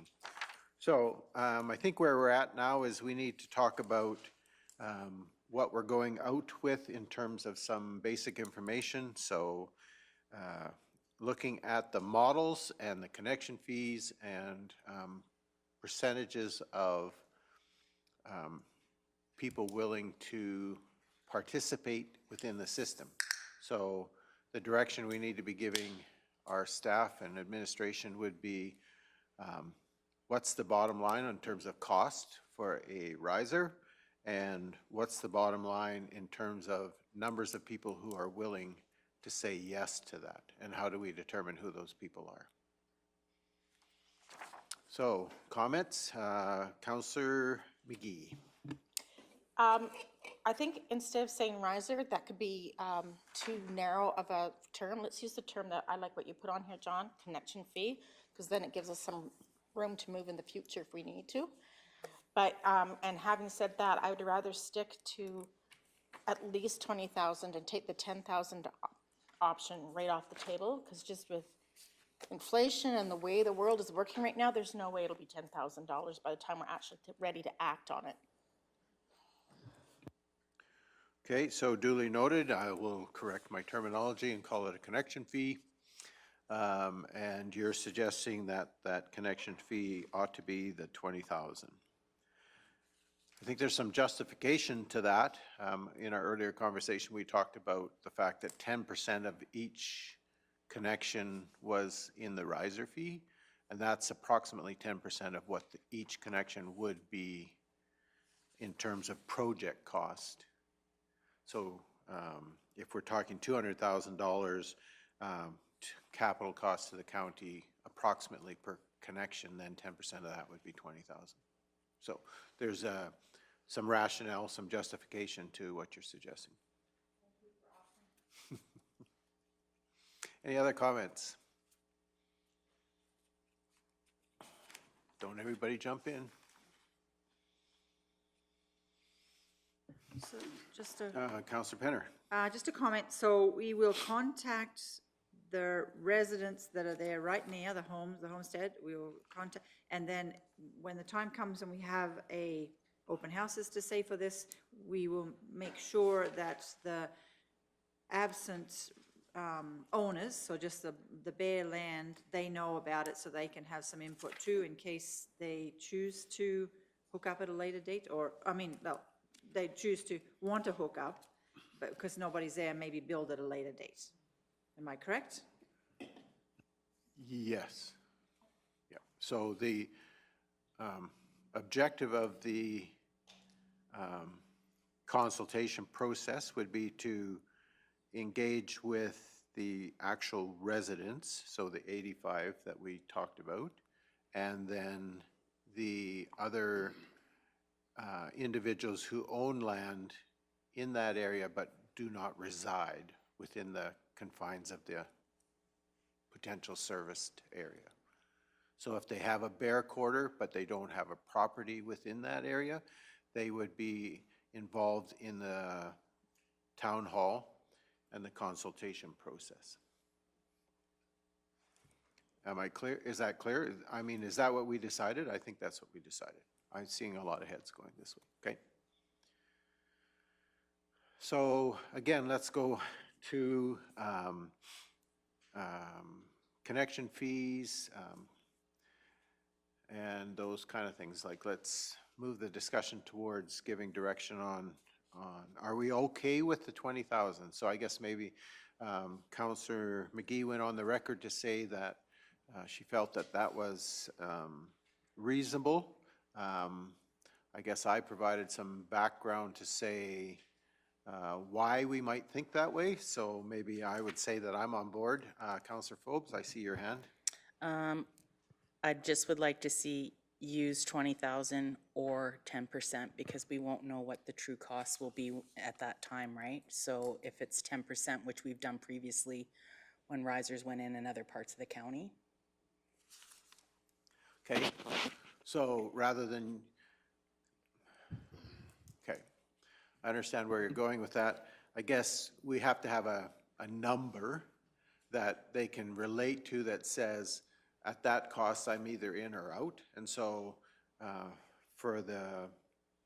think we need to convey to them the fact that it might cost more, but this is what we're saying would be the absolute bottom line then? Okay. Any other comments, councilors? Chair, just through that, yeah. that was probably one of the big, maybe replies that I heard back about the survey that we did, was that we weren't specific for that number. So they would say basically, well, yeah, okay, I'm good here, but if you're saying it's iffy, then I don't know, right? So that was some feedback that I received on that, so just to keep that in mind, I guess. Okay, so to clarify, They were like, in the if you would- original questions we asked, that we weren't specific enough about what that cost might be. Right, so I had $10,000 and we had a great buy-in, but then I said, would you pay more? Then everyone's like, well, what does more mean to me? And then that's where they were like, then it fell down, right? So that was one of the replies, was that if you don't give me anything specific, I'm not gonna give you any specific Yeah, okay. feedback. So 20,000 is a pretty specific number. Other comments? Are we seeing a general agreement with that number? I'm seeing lots of heads going up and down, so there we have a connection fee established. The other thing that we probably need to be able to give administration is an idea of what our expectation of as council would be of the positive response that we would like to see. So if we're going out and we're talking to 85, 100, whatever the number of people it is, the number of residents that are in that area, what percentage of those individuals are we expecting to be positive in order for us to consider moving this project farther forward? And again, we have to be very clear when we communicate that if we say, yeah, we got whatever our number is, 50%, 100%, whatever that number was, and they all said yes, that it doesn't necessarily mean we are absolutely going forward with the project, unfortunately. Because there's still a lot of questions to be answered once we have that answer from them. Councillor McGee. It's not my best day. Thanks for your tolerance, everybody. I think what we need to say is, it is what we'll base going to get an engineering study. So the next step will be done based on these surveys. So what do they get out of this town hall? Is that they will, if we get, let's say we set the number at 60%, if 60% says yes, now we are going to engage the engineers to see what's reasonable. Is that, what's the line for? Okay, so we need to be clear then what the yes, no means, right? Is what you're saying, okay? Mr. Hogan, sorry. Now I've got to use my microphone too. Yeah, through you, Mr. Chair, I think you've got, you can have different engagement thresholds for the different purposes, right? Where you put those on, because you really do have, as has been pointed out, two kind of phases, right? When you go to this engagement session or this town hall that we've been talking about, and you say we need X amount of people to be in support for us to dedicate more resources, staff time and dollars paid to engineers to move the project forward, but it's not a guarantee it moves forward, right? Or even a guarantee to a timeline upon which it moves forward. But the second engagement, or not the second engagement, sorry, that's the wrong word. The second threshold that you consider, and maybe they're the same, but maybe they're not, is when you actually put shovels in the ground. So it's one thing to have the engineering study and to know the dollars, but the actual, when that tender goes out, what's the threshold there? And that threshold, we'd recommend as admin, is when you have committed dollars or deposits paid in, where it's no longer, I'm telling you that I'm in at 20,000 to go forward with construction. It's, here's my check for 20,000, or if you do a payment option for 5,000, or whatever's required, right? But that's where the money has to hit the table to move that forward. For your town hall session, you might look at that same threshold, or you might not. But really, it's, if we don't achieve X positive responses in the feedback as of that town hall, then for all intents and purposes, the project's done, right? Is I think where council's going at. So if you have, of the 85 dwellings or the 85 residents, or whatever that number ends up being at the end, if you don't get a certain number of them back, then there's no further discussion or dedication of resources that goes towards it, right?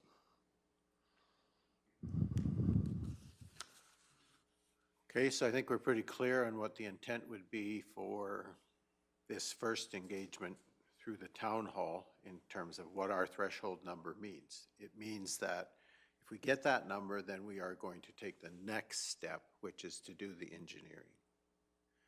And then once we have that engineering study, there might have to be some more conversation with people about, now we have an engineering study, now we know what the project's actually going to cost. We're not prepared to move forward until we have a greater level of commitment.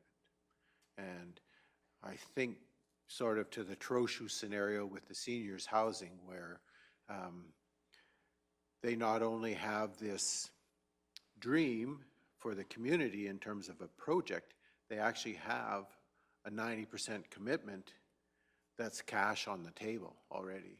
And I mean, that's amazing to me in some ways, that you would actually have that level of commitment when there's never been a shovel in the ground and we still haven't heard funding announcement and all of those kind of things, and yet there's that level of commitment. And that's kind of what we're looking for here, not initially on this first level of engagement to say, are we doing more or not? But ultimately, in the end, that's kind of what we will be looking for. And in fairness, I think we have to be upfront about that as well. Okay, so we're good with that number. What's our threshold? Anybody willing to throw a number out there? 66.6. Okay, So I'm like 85 to 90%. okay. Any other comments or numbers? Don't be shy, Councillor McGee. I liked 85 for sure. Yeah. So, sorry to bring another circle to walk around. Do you want to come back to that one, or? Well, it just affects how we might look at that. I foresee getting 85% of the directly east portion and not the south portion. So if it became really concentrated in one section, are we going to consider that, or does it have to be in that whole section? That's my question. Another line? Right? So if we have 100% of people in a very specific area,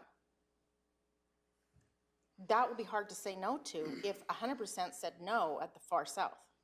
Well, I guess in light of previous comments made by Mr. Hogan and by Mr. McKernan about being able to, service areas, and then it would become a matter of, okay, we might say yes to next steps in that specific area, but ultimately not necessarily yes to the whole project, because it would depend on costing and a whole bunch of things at that point, right?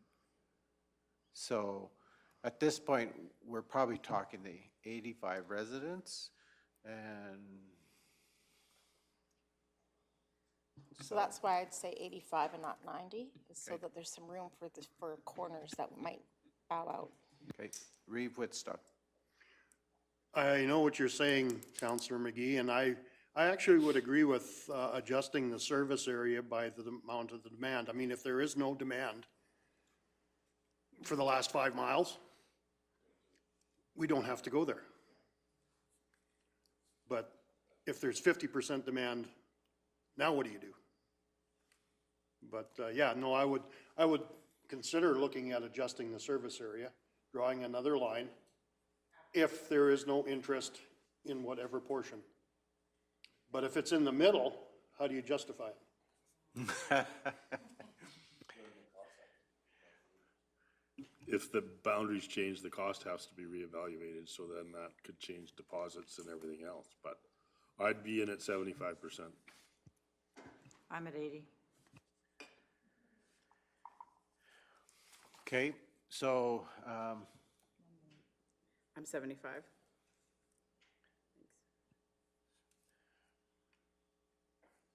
I'm a hardliner, so I'm at 90, so, but I realize that that's a high bar to set.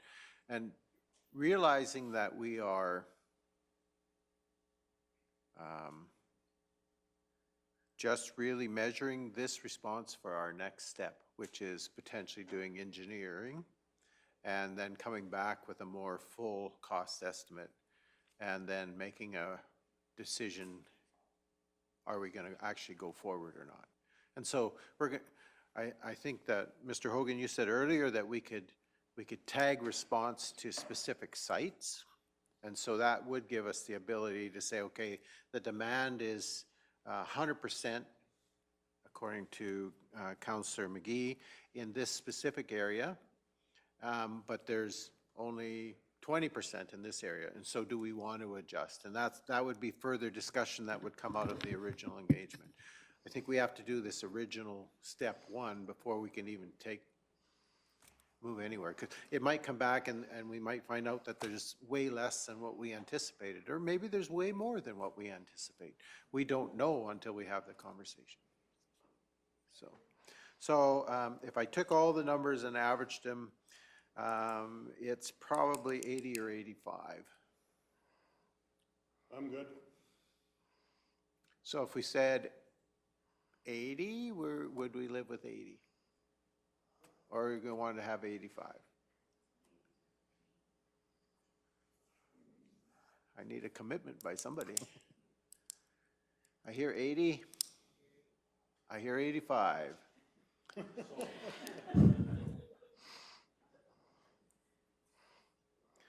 Is that enough direction? 85. I might, on administration's behalf, I might, council is able to take, or the committee of the whole is able to take a straw vote without it being binding. Okay, I'm going to take a vote then without it being binding. So, Councillor McGee. 80 or 85? 85. Okay, Mr. Christie, Councillor Christie, 80? Reeve Whitstock? 80. Councillor Penner? Come up a lot. 80. Councillor Cunningham? 80. Councillor Forbes? 85. And me, I would be at 85. I told you I was a hardliner. So it looks like 80 is the straw poll winner. So we'll give that direction to our administration. And it's like anything, there are winners and losers in every situation, and we all have to get along at the end of the day. Okay, so of the options that we've been given three or four or five options. Anyway, option 1A is, and I'm assuming we're talking full flow. Are we talking full flow? Is that what we're talking here?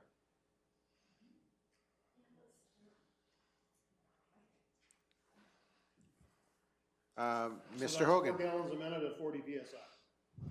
Through the chair, that's correct, just like our other ones that we've engineered. Mr. Hogan? If I can offer this out to the committee of the whole, that might help the discussions. You know, we've outlined I know we've outlined options 1A, 2A, 3A. I think for the purposes of the discussion, if you boiled them down to, are you willing to offer full flow or not, which is pipe to every house, the how you get there is a question that can come later. Because you've already kind of isolated the 20,000. I'll have questions, do you want us to take 30 or not, full cost recovery, et cetera. But from the residents' perspective, I'm not sure if they're concerned that it comes from Aqua 7 or Three Hills or wherever. Whether it's full flow or not is the concern, right? So what I know, Property line. yes. So to the, from administration's perspective, What we really need to know is the full flow on the table? The where or how it's delivered is a separate question, but we don't really need that for the engagement. If the, and then are the other options, so again, we don't need to know if 1B, 2B, or 3B is specifically on the table, but is not a not a delivery system, but a reservoir and bulk fill on the table or no? And for the fourth one, or the option 4, is water delivery on the table or no? Right? The details of how we deliver those, admin can figure that out whether when we see if we fit the threshold or not. And there might be some other discussions there, but really we just need to know broadly what's on the table and what isn't. Okay, Reeve Whitstock. So ultimately, what we're looking at is 3 systems. One would be a full flow system, 4 gallons a minute, 40 PSI. Another would be a reservoir located in the area. And the third system would be delivery to a cistern at the residence. Okay, so just for clarification purposes, the only time we would be talking about the $20,000 connection fee would be if we're in a full flow system. Am I correct in that? Through the chair, that'd be correct. If we're not building the lines and just having a truck fill, then there'd be no connection fees. It would just be a So service to the residents. So for my own clarification, then the county capital cost becomes per resident under the truck fill and under the delivery. So if we were trying to apportion what the cost might be per resident building, house, whatever we want to call it, that's out there, that if you were dividing this number by the 85, that's what you would come up with. Through the chair, you're talking on a truck fill, right? Yes, truck fill. Yeah, that's correct, yeah. And same would be on the water delivery side. Right. Okay, thank you. Just helps clarify. So the question really becomes, are we talking full flow, so 40 PSI, 4 gallons a minute? Is that an option that we're offering? Do we want to offer anything else? And if so, what are those other offerings that we're putting out there? Are they the truck fill? Are they the delivery? Are we offering those? And are we prepared to bring those forward in this engagement process? Okay, I'll throw Councillor it out there. Penner. Sorry. Yeah, no To problem. me, water delivery is off the books. If we're going to put these lines in and we're trying to save our roads and gravel and everything else, I think we need to look at a truck fill in that area. There's a big area out there that holds either from down in the Carbon area or Three Hills here. So to me, it's full flow and a truck fill for sure in a central location, but definitely no water delivery. So through the just chair. for clarification, the full flow system included a truck fill or reservoir, correct? Through the chair, yeah, that's what I was just gonna say, is the full flow is a truck fill everything.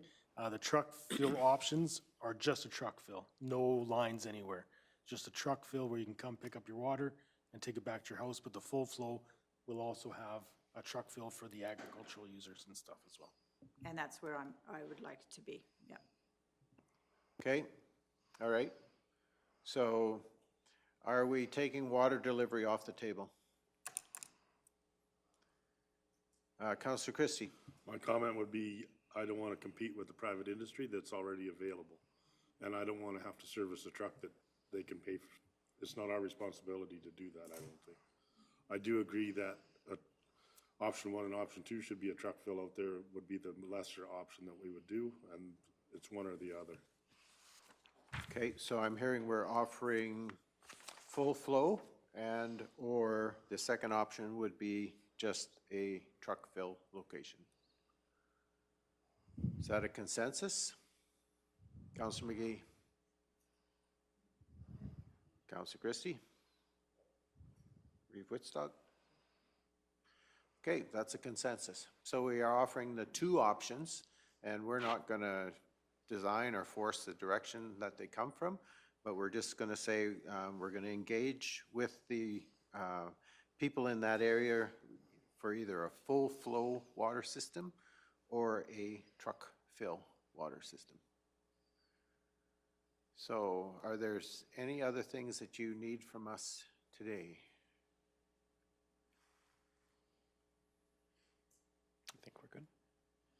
we're good.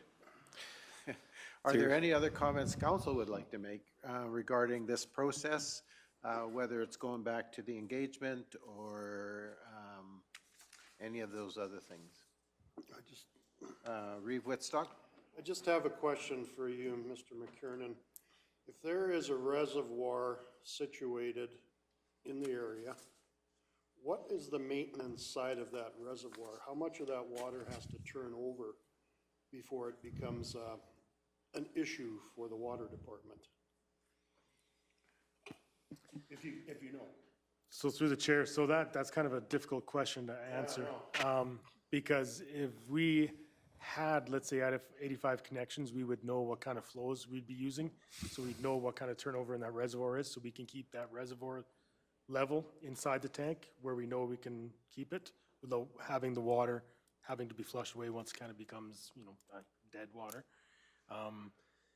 If we had like a truck fill out there, again, we'd have the reservoir would obviously be size smaller than if we had a full flow system. And again, we would have to, it'd be a little trial and error for a little while until we figured out what our flows and our usages was be. Then we could maintain a reservoir level where we can keep that recirculated and keep the chlorine and levels and stuff like that. So it'd be more of a trial and error thing once we got going. But if it was just a truck fill, we'd obviously lower the size of the reservoir than if it was a full flow system. Yeah, and it'd be seasonal, oh, sorry. And it would also be changed seasonally, probably. Yeah, through the chair, especially if it was just a truck fill. Then, but we're putting the truck fill out there though for people to use. Yeah, For but their our houses, so- water department so would there- be able to manage that. Yeah, so there'd always be a constant use if it was for that reason. Our other systems do see a drop off because agriculture doesn't use it in the winter. So there's a definite drop off, but if this was the sole purpose for people getting drinking water, then maybe it won't drop off as much. But we would, obviously, operational wise, be a trial and error. Once we figure out levels and stuff, we could maintain it properly. Okay. Thank you.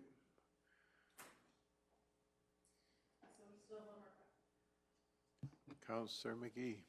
Just want to be sure we notice that they're still asking us how many dates do we want for town many? hall. We didn't clarify that. Dates or figs? Okay, so town hall dates. I thought we had come to a conclusion we were doing one. Is that agreed? Okay, I think that's a consensus, is that we're doing one.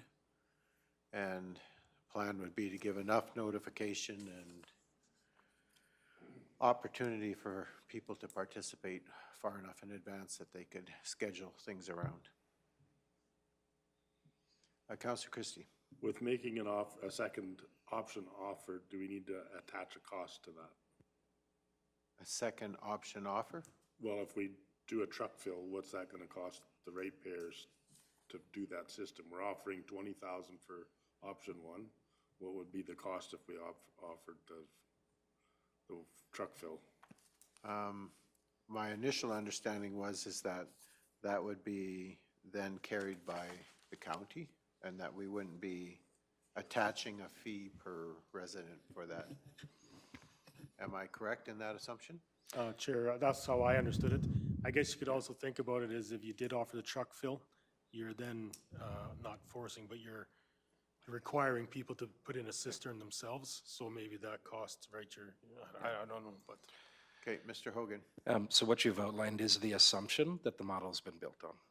Is that if we did, if we did just the truck fill, that would be a general county piece of infrastructure.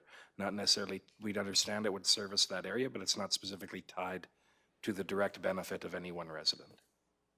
Yeah, thank you. And the users of our truck fills usually have an account with us, and so then that would drive who's paying for the water and the use of that infrastructure.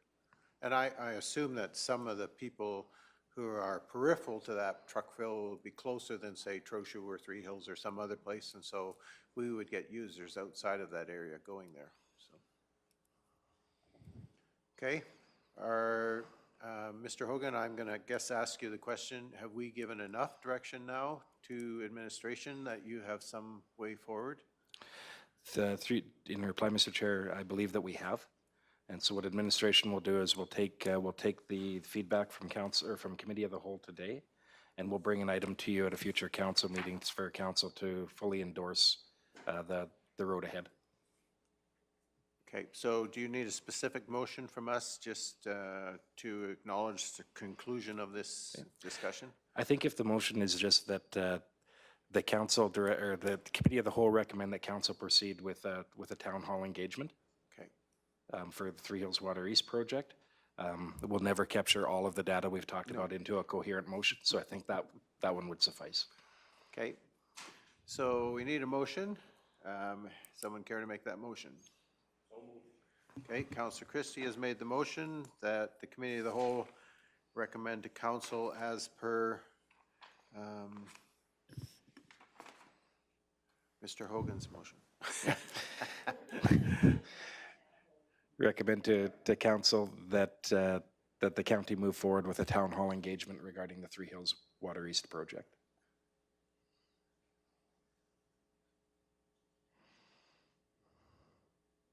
For the Three Hills East Water Project.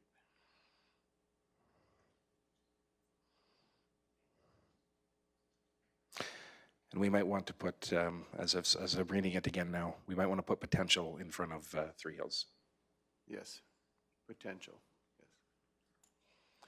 So the motion is that Councillor Christie moved that the committee of the whole recommends to council that there's that motion that needs to come out of there, Carolyn.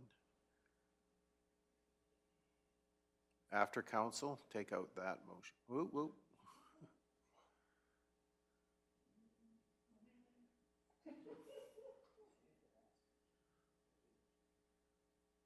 There we go.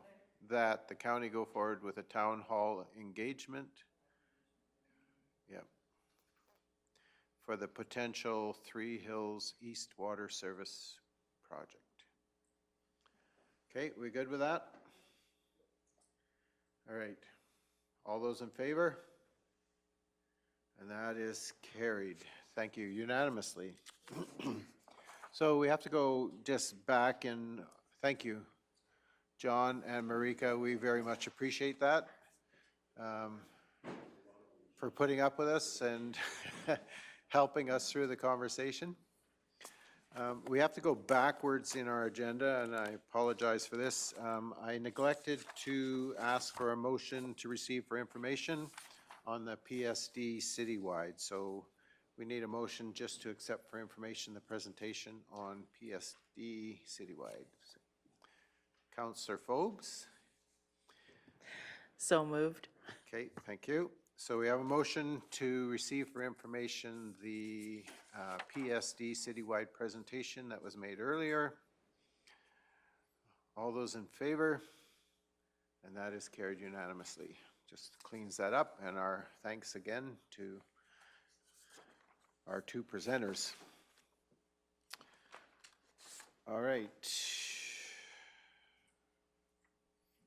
So we are now on item 6.0,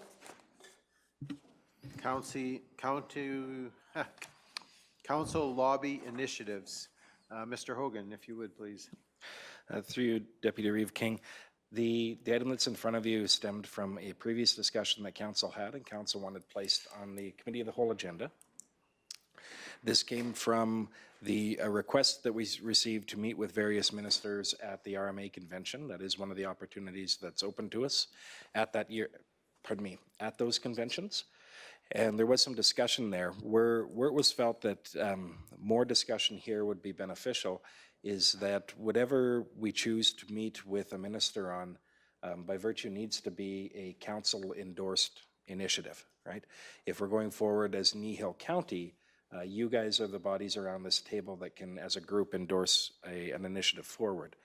Now, the previous discussion was based mostly around the Minister of Municipal Affairs. Administration in placing this on the agenda has broadened the discussion somewhat.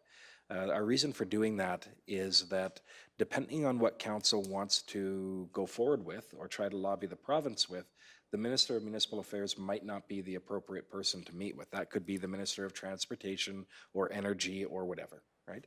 And so we felt if it was an initiative focus rather than solely a ministerial focus, that council might have some different discussion there. For today, we don't actually even need to know which minister that might be addressed to. As long as we know the topic, we can figure out the best person to address that to in terms of pursuing that lobby effort. Okay, so this conversation originated with us, and so going forward, are there things that we would like to meet with a minister or ministers about that is a common agenda of council as a whole? And somebody care to kick this conversation off, or someone who has some issue that they would like us as a council to consider bringing forward, want to jump into this conversation? I guess I'm sort of looking at you, Councillor Cunningham, so if you Thank want you. to. Thank you for looking at me. So I just want to clarify, so this is not, are we talking about the bear pit, or are we talking about an actual meeting with, like, requesting a meeting with the minister? So this would not be the bear pit. I think it's appropriate that if there are questions or concerns that you individually or we individually have, that the bear pit is probably a more appropriate forum. If it is something as a council as a whole we have a concern or issue with, that's what we're talking about here. That would actually require a meeting with a specific minister while we're at RMA or outside of that forum. Right. Okay, so normally, just for my awareness, if we were, like, if I had an issue that I wanted to bring to the bear pit, can I do that without the consensus of council, or are we wanting to meet as a group to do that? If that makes sense. I guess I'll field that and then I'll let the rest of council jump in if they want. I think other than out of courtesy to the rest of council, I think it would be courteous and appropriate that you would inform us that you were going to ask a question. I don't think necessarily that your ability to ask that question would be limited by us as a council. Does that sound reasonable to the rest of you? Absolutely. I think it's, I think as we are a team as a council, we are a group of individuals, I think, that are striving towards similar goals. And we're not always necessarily going to have the same focus or concern, but just out of sort of courtesy to each other, we just kind of keep each other in the loop. So go ahead, Councillor Cunningham. Yeah, sorry, so, yeah, just because I guess when I first looked at this, or when we discussed it there a couple months ago, I thought it was more just topics that we might take to the bear pit, not that we were gonna request like an actual meeting with one of the ministers, so that was just kind of clarifying in my head. That makes sense. So let's say, for instance, as a council, we had a problem with the Alberta, or not a problem, but we had a concern with the Alberta Policing Initiative that we felt strongly enough that we wanted to have a conversation with the minister about. We might request a meeting with Minister Shandro to say, and to be able to express our concern directly to him. And as a council as a whole, if that was our, an initiative that we were taking, then that would be appropriate for him. If I had a question about that and it was more my own interest and wanted to raise that in the bear pit, I think I would say to you as a council, this is something I'm going to do, and then at least you know in advance that I'm going to go off on the minister or something. Councillor Penner. And also, we sit on different boards, so you might bring something from a board that you sit on. We all know about it as a council, but you know the detail, full details, so. And I'll give you a for instance, because I sit on FCSS, the FCSS board has a specific concern with some things that are going on administratively from the province within their own programs that is impacting the FCSS board. and our employees. And so I am going to be reporting in my report to council next week what's happening there. And one of the steps we're taking is we have sent an email to Nathan Cooper, our MLA, to raise that concern with him. We haven't taken it forward to the actual minister at this point in time. We've just raised it with Honorable Cooper to ask for an opportunity to have a conversation with him. And so that'll be in my report to council next week, and it's just a way of keeping you informed in terms of what's happening. And it may end up as a result, I may stand up at the convention and ask the minister a specific question related to that concern that we have. So that kind of goes around and around. Are there specific things, Councillor Penner? I don't have any specific right now for certain ministers. Okay. Councillor Cunningham, you were going to... So I do have, and I'm not sure exactly which ministers, it could be Minister of Municipal Affairs, it could be the Energy Minister, but I do have a topic, if you would like me to bring it forward now? You sure? Okay, Yep, yeah. please. So just with the two RMA conventions that I've attended so far, and just some visits that we've had from the two RMA members that came in the spring, and just different meetings around the province, there's a couple of things that keep coming up, and one of them is the AUC, and that they don't have a renewable directive at this time. Pardon me, they do have a renewable directive at this time, but it appears that they don't have a bond requirement for a solar or wind project should the developer or landowner become insolvent. And so my thinking is just we want to protect municipalities and taxpayers in Kneehill County and in Alberta from the costs associated with decommissioning of all alternative energy projects. All of our municipalities have had experiences with the orphan well situation where cleanup has been the responsibility of the province at the taxpayer's expense. And we just want to make sure that that isn't duplicated with the renewable energy projects. And just kind of further to that, I know there was a couple of us that attended a breakout session, I think at the spring RMA, where we were told there was currently no mechanism to properly recycle solar or wind in North America. And these panels do contain caustic material that are harmful to the environment. And my question to them would just be where is the planned disposal of these? Reclamation experts in this breakout session have estimated it may cost as much as $20 per panel to reclaim for a project such as Vulcan, which has 33 acres with 1.3 million panels. The cost today, if there was a mechanism for that, would be $26 million.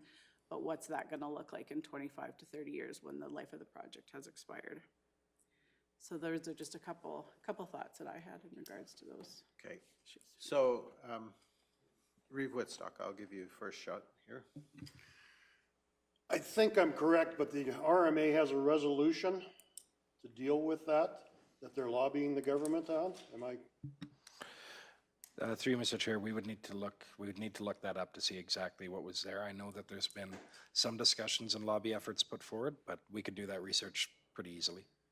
Yeah, I kind of remembered, and I don't know how long ago it was, because I've been to a few of these over the years, and there has been some talk at the resolution session to deal with this. But yeah, I mean, keeping it on the burner is probably a good idea. The problem is you're not going to get an answer.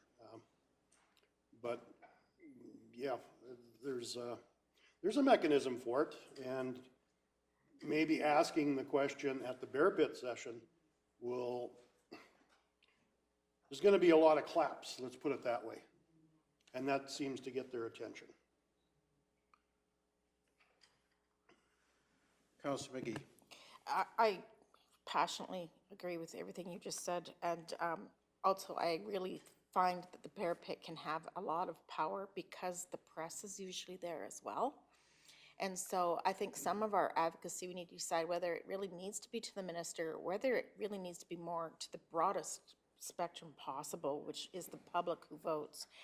And when it comes to the solar panels, I believe we need to not only ask AUC to pay attention to the reclamation, but I think we need to ask the people who are interested in caring for the environment, what is the lifespan of environment impact? Sure, great way to harvest. I see how that's a good environmental friendly thing. Is it environmental friendly from the start to the end of the project? That's the measurement that we need as a country, and we're not talking that kind of conversation. So, I think there's more than one thing to advocate there. Okay, thank you. The comment I was going to make earlier is to say that one thing doesn't preclude the other.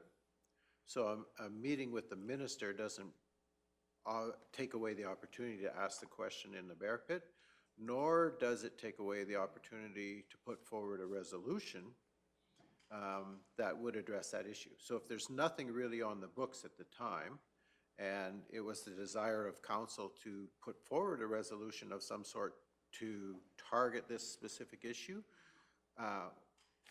each one of those things isn't mutually exclusive of the other. So if we felt strongly enough about it, and there was really nothing on the RMA books regarding this issue, that nothing stops us from doing a resolution to bring that issue forward, nor does that then prevent us from asking a question in the bear pit, nor does that prevent us from requesting a meeting with the minister. So none of those things are mutually exclusive of the other. And so I guess the question we might ask, following up on Reeve Whitstock's comment of administration, would be to check and see if there's an actual active resolution at the RMA level addressing this issue. And if the answer comes back no, then do we as council want to do something to move this issue forward? We're probably too late for November, but that doesn't mean, right? And then do we want to ask a question in the bear pit, and do we want to meet with the minister? So all of those things are still on the table. Any other comments? Sorry, Councillor Christie? No? Okay. So I guess then the question I would ask you, Councillor Cunningham, is how far do you want to drive this? And then the question would be, as council, do we want to push forward with you? So do you want to wait to hear back if there's an active resolution, and then we make a decision about, do we want to go forward with that? Do you want to ask council if we would collectively agree to meet with the minister to ask this question? And then we'd have to formulate what is that question going to be, and then request a meeting, right? And would we probably still be within a timeline, Mr. Hogan, to ask for a minister's meeting at this point, or are we probably too late for November? Through you, Mr. Chair, I think we'd be right on the edge. Part of this is that I think you might be running a bit too late, not by virtue of the deadline to request that meeting, but to put the material together to pose what is it that you want to ask. And where I'm going with that, what I'm envisioning is that we'd come back to council with some information on this in order for council to endorse, yet these are our points that we're going to make. Because if we just go in and talk with the minister and say, we think this should be in place, they're going to give us some answer, and we're going to spend the 10 minutes, how's it going, and nothing much is going to come of that, right? If we were to go in as an example, though, and say, here's the issue at a broad level, here's how it impacts Kneehill County, here's this, and some of those, as Councillor Cunningham just outlined, there's also opportunity that we don't have to meet, it's not something that's done commonly, but there's I don't think there's anything stopping us and another municipality from meeting a minister jointly about a topic, right? So there might be some of these that allow for that as well, right? We won't know that without some time to actually pose that question to other people. Yeah. The saloons are a little crowded just with one council in them, let alone two. So there'd have That to is be true. representatives. Yeah. But as what I kind of sort of heard from President McLaughlin yesterday, it did sound like Municipal Affairs has got their files in a box someplace already, and they're ready to move on. And I don't want to start any rumors. So go ahead, Councillor Penner. And that's the reason why I said I don't have anything for the minister. I do have for the bear pit, just because of the change over here with ministers. So again, I don't want to discourage your initiative, Councillor Cunningham. I think that we've had this conversation before about the timeline and how lengthy this process sometimes ends up being. And so maybe the appropriate thing would be is to request administration to come back about whether there's an active resolution, and then bring us some information on impacts and how that might affect Kneehill County. And then maybe we need to plan toward the spring convention to have a meeting with the minister related to this specific topic. And then we're likely going to know who the new leader is, who the ministers are, and they'll be more established in their portfolio at that point. And I'm just suggesting that. Certainly, I am not trying to say that that's what you have to do or not. But so go ahead. Yeah, so totally agree with what you're saying. I think until October, whatever date it is, there's gonna be, could be a lot of fluctuation. So I do understand, you know, our hesitation maybe meeting with the ministers. So my thought process would be, would this be something that I could take to the Bear Pit and have the support of council on that? And I don't even know with administration if we'd need a lot of, we all know we get 60 seconds and you're cut off. So, so I don't even know, like probably even what I said almost made the 60 seconds. So I don't think it would take a lot of work on my part or to get that together. Yeah, and I think I would agree that you have to really formulate your thought process, and you have to be prepared to speak clearly and quickly within the time frame. And so that's something as a councillor you're free to do, and certainly I don't think anyone on this council would stand in your way. Again, we would just appreciate, I'm going to ask a question related to this, and away you go. Mr. Hogan. Through you, Mr. Chair, just a really quick search of the RMA database here indicates that there were resolutions put forward in 2018 and 19 regarding wind energy, recycling of solar panels, and solar power reclamation. All of those have since expired. Okay, so there's nothing active at this time then? Okay. Initial glance, there does not appear to be. Okay, thank you. Okay. But it would not surprise me if one comes up. It would not surprise me, because the resolution deadline was, what, September 12th or 14th here, last month? Early Or no, September, the 7th. last week. Yeah.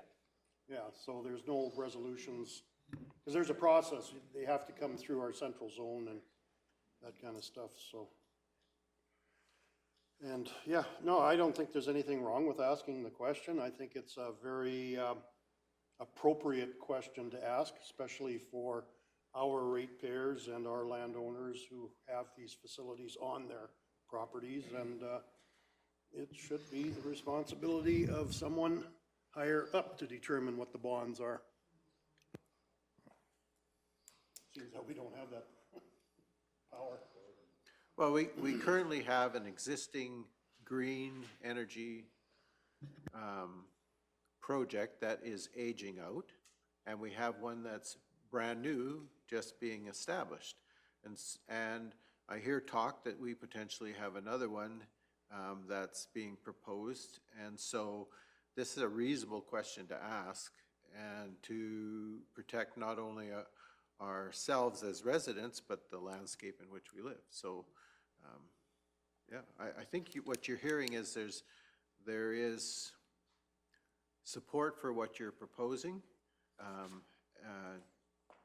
just not within this narrow time frame of November. Okay. Are there any other things you would like, or anyone would like to bring into this conversation at this time? Councillor McGee. I'd like to reiterate that we need to move forward with the presentation I'm giving this week on the redesignation of electoral boundaries. We definitely have to do some work so we can have a good voice by the next 10 years. And so would like to just ask, I guess, for your input on what would you like to see as the next steps. Personally, I see it as a resolution, and also I would like to be able to send a letter with this PowerPoint to Mr. Cooper as soon as I'm done my presentation. Okay.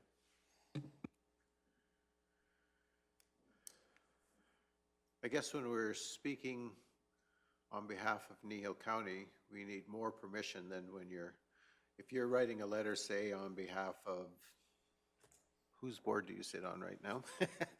You know, for me, FCSS, and I'm making a request on behalf of that board. I see it as important that I inform you that I'm doing those things, but I don't see it as me necessarily having to ask your permission. However, if I'm going to say something that's specifically representing Kneehill County, then I better have your permission, and it more likely should come from the Reeve than from myself. So, Reeve Whitstock. I do believe at the last council meeting, we went through your presentation and we gave permission to go ahead with that, because at committee of the whole, we don't have the ability to do that. And it's tomorrow. So, The day after, I'm asking for, after that, that we consider this being one of the issues that we bring forward, either in a resolution to RMA or also to the ministers oh, okay. proceed Sorry. after that. So I agree. In addition to that, I would like it that this council, that we bring to council, that we send a letter with Nathan Cooper, including the PowerPoint, so he's informed on what advocacy we have done at this point. I'm under the impression that could be brought forward at the next council meeting. Yep. Yep. Okay, so we have potentially two things that we are either going to do, well, we're going to do advocacy on both of them in one way, shape, or form, potentially resolutions on both of them, and other communication. And so I guess we'll just keep that moving forward. So at this point, I guess we'll be asking administration to come back with additional information on the renewable energy and confirming for sure whether there's a resolution out there or not, or if they've all expired. And then once we have that, we maybe should have some conversation around what the next steps would be. And that would be, so we'll bring that to a council meeting. What kind of timeline would you see, Mr. Hogan? I think we could do, we could bring that forward in a fairly timely fashion, I think. Okay, so within the next couple council meetings? I think so. Okay, and then for Councillor McGee's question regarding next steps for the electoral boundaries stuff, that probably could come as an addition to the agenda for the next council meeting.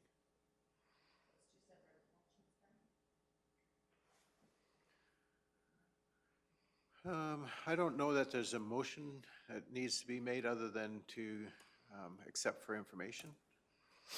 Oh, I guess we need to direct, right? Yeah. Yeah, so through you, Mr. Chair, for the lobby initiative, I would say that that is you recommending to council that that a direction be made. For the other, in terms of if we're looking just to share the PowerPoint with MLA Cooper, I guess a question I'd ask there, the session itself, is that a public? Because if the session itself is public, then anything presented at it would be public as well. So really, any member of the public, which would include Mr. Cooper, could receive a copy of it. Right. So my concern is I'm not the Reeve. Yeah, and I think that's a fair consideration. But if we did choose to share that with Mr. Cooper, that could come from the Reeve.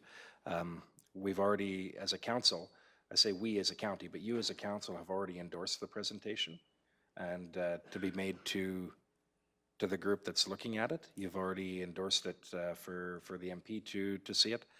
You knew that was part of the process, and ultimately it will be a public document by virtue of being presented there. So I think however council worked that out, whether that email came from the Reeve as an FYI, I think that would be fine, because really you're sharing ultimately what is a public document that Kneehill County has already endorsed.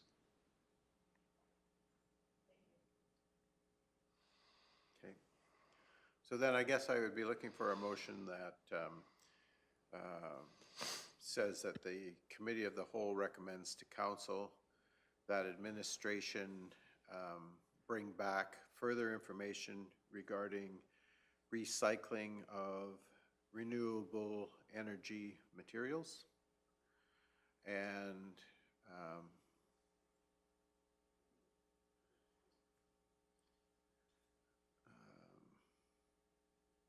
and that we would engage in a conversation at a future council meeting. Yep. So the motion reads, move that the committee of the whole recommends to council that administration bring back to a future council meeting additional information on recycling renewable energy materials. And then that allows that conversation to broaden out from there. That would be a reasonable motion, Mr. Hogan? Okay. I believe so, yes. Councillor Cunningham, do you wish to make that motion? So I just want to confirm, so they're going to bring back more information on whether there's already going to be a resolution on the table? Yeah. Okay, so, like, I always think different voices are always good, so I mean, I'm guessing that, I mean, I guess until we see it, we don't know, but if their resolution is a bit different than the information that I provide, I would still love to go forward with that in the bear pit, because I think the more they hear it, the better it is. There's nothing in this motion that would prevent a resolution, a bear pit question, or a meeting with the minister. Okay. All this is saying is that we're asking our administration to bring us back more information so that we can have a more fulsome discussion and maybe a more informed discussion about where we might want to go on this issue. Okay. That's all this is saying. Okay, sounds good. So I can make that motion. I'll make the motion that the committee of the whole recommends to council that administration bring back to a future council meeting additional information on recycling renewable energy materials. Thank you. So we have a motion from Councillor Cunningham. We are clear on the direction. Okay, all those in favor? And that is carried unanimously. And as far as Councillor McGee's question, I think we have resolution to that. So at this moment in time, do we have lunch? Because if we do, we will adjourn. If not, we will. Yes. Okay. So at 12:15, we will adjourn for lunch. We'll see you in, how long do we want? 45 minutes?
So it's 1:05, and we'll call the meeting back to order. And we are moving on to item 7.0, which is the Kneehill County Scholarship Program Review. And Mr. Hogan, are you taking this one, or? Mr. Chair, I can lead it off.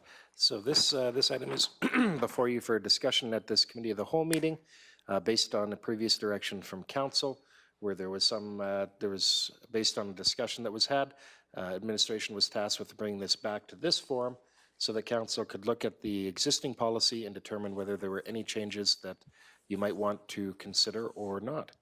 And some of the main ones that were put forward are contained in the discussion areas of the RFD. So allowing for high school diploma outside Alberta to be considered eligible, allowing for applicants attending any year of post-secondary studies to be eligible if they've not previously won. So again, those were a couple things that brought forward. There may be more today, but that is up for you guys as council to direct us as to what you'd like to see done with the policy. If Committee of the Whole is recommending that there be changes to the policy, administration would make those and of course bring them back to council, because as council, it has to be you that approves council's policies. Okay, thank you. So there we have the preamble, and I know Councillor Cunningham, you brought this forward initially. Would you like to make comment? And then we can carry the discussion from there. It's all about me today.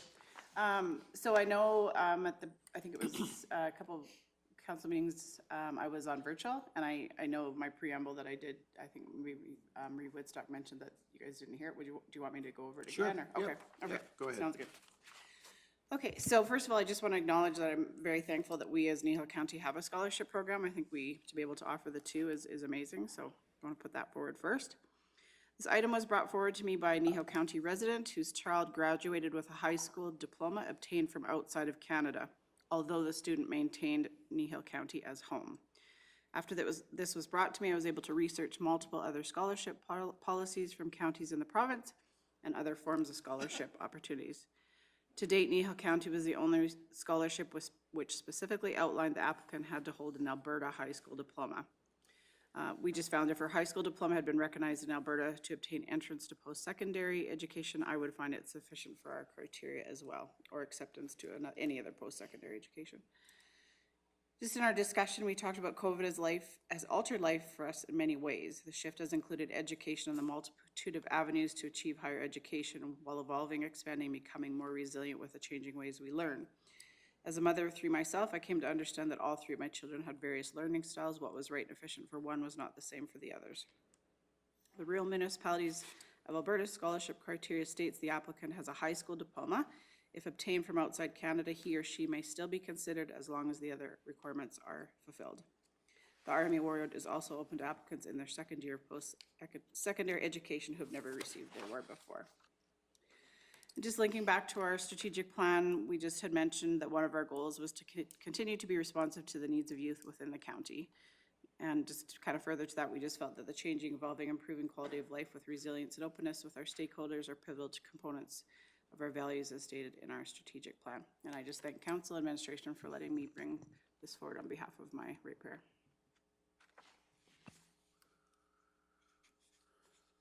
Okay, so if I understand you correctly, what you're specifically requesting is that the changes be made to allow for a high school diploma from any jurisdiction, and allow for applicants attending post-secondary studies in any year as long as they haven't previously won the award. Okay.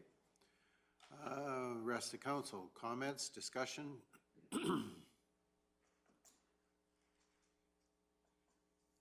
Councillor Penner. I guess when we put these policies together, we have to have some parameters. And I'd like to touch on the applying in your second year. When it comes to scholarships, your first year is the hardest year for your scholarships. Once you're in the post-secondary, I found with my children, my three, once you're in they're at the school, whatever, there is a lot of scholarships there that they can apply for, whereas on your first year, there are not as many. So I would like to see it stay, that this is for a first year going into a post-secondary, for that reason. Okay, thank you. Counselor Christie? I guess my concern, we don't have a problem getting rid of 2 scholarships on first-year applications. If we were not getting applications for those grants, I'd certainly look at second and third year, but like Deb says, the first year is harder to get those scholarships. And if they're being applied for and being used, to me, the system's working. Okay, any other comments? I'll just Counselor Penner? I'll just comment further to that. If a child in university or college doesn't take the initiative to go in and apply for them, that's their own doing. Like they're mature adult, they're young adults, and the opportunity is there. And it's very simple at most institutes. You put your information in, fill it all in, and they actually feather it out for you to the ones that you are qualified to receive. Okay, thank you. Any other comment? Reeve Whitstock. I agree with the comments that were made. I'm going to address the academic achievement. That is part of our criteria, that 20% of the scholarship is awarded from the academic achievement side of things. I'm a big supporter of public schools. I think it's important, especially in the rural areas, that public schools remain open and viable. And I don't know whether allowing, do you change the policy to eliminate the academic achievement part because you can't compare apples to oranges? And it might be apples to apples, it might be oranges to oranges, but I'm not of the persuasion that it would be a fair academic assessment when 20% of that is one of the criteria that we're using. So I certainly would prefer to keep it as a school diploma from Alberta criteria, or Alberta Education's criteria. Okay, thank you. Counselor McGee. Just to support what you said there, Reeve, is I have a sister-in-law who works for a private school in a different province, and her job is to internationally promote these students. And from province to province, what is accepted as, let's say, an 80% in math is very different. So she has a lot of work for each student, even if they change the province in which they're going to. So I think we don't realize how much variance there is, and it won't be apples to apples. According to her, it clearly isn't. Okay, so the criteria and the content of the courses aren't necessarily similar or the same? Exactly. The measurements or the curriculum, both, make it very different. So she has to work with each student to see which colleges they actually qualify in, given where they want to go to, because it is so different. Okay, thank you. Any other comment? Councillor Forbes. So this came forth because it was the Alberta one. If you're a student who lives in Kneehill County and you're doing homeschooling, the option is if you can't meet the academic achievement, then you wouldn't be in applying for this. But what's wrong with having it where you could initially let someone who is being homeschooled, whether that's in this province or somewhere else in BC, to be able to have that opportunity as long as they're living within the county? Okay, fair comment. Reeve Whitstock, you wanted to say something? Well, I guess it was just to supplement what I had stated before. We, as council, don't have anything to do with the academic achievement. That's left up to staff. And I think it would be unfair to staff to have to do any sort of research in whether or not the academic achievement from a homeschool out of Timbuktu is equivalent to the academic achievement of an Alberta diploma. I guess that's my, they might be equal, But who's gonna research to find out if they are equal, I guess is where I'm going with it, so. I like the standard the way it sits. And I think just before you go, Counselor Phobes, I think the clarification that we were trying to achieve was not whether it's a homeschool student or one that attended within the public school system, but where the achievement was being measured, so, and how to determine equivalency. So go ahead, Counselor Phobes. But if they've gotten accepted into the post-secondary school, obviously they agree that they've met the criteria for post-secondary in the province or wherever they're doing their schooling at. Okay, good comment. So the comment being that if they've been accepted within an educational institution in the province of Alberta, then they obviously have met that.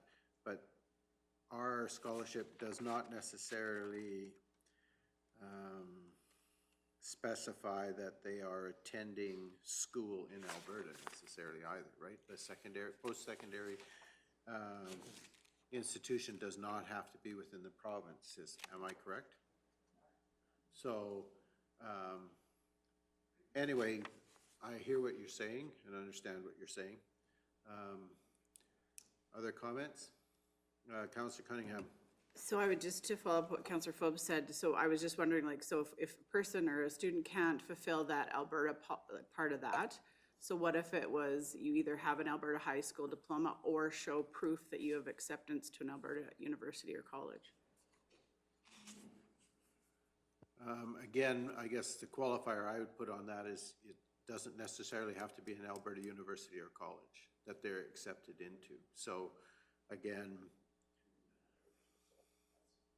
Yeah, but so what I'm saying is, like, if they can't fulfill that portion of it, but they can prove that they are accepted to a university, could that not be an alternate fulfillment to that Alberta diploma?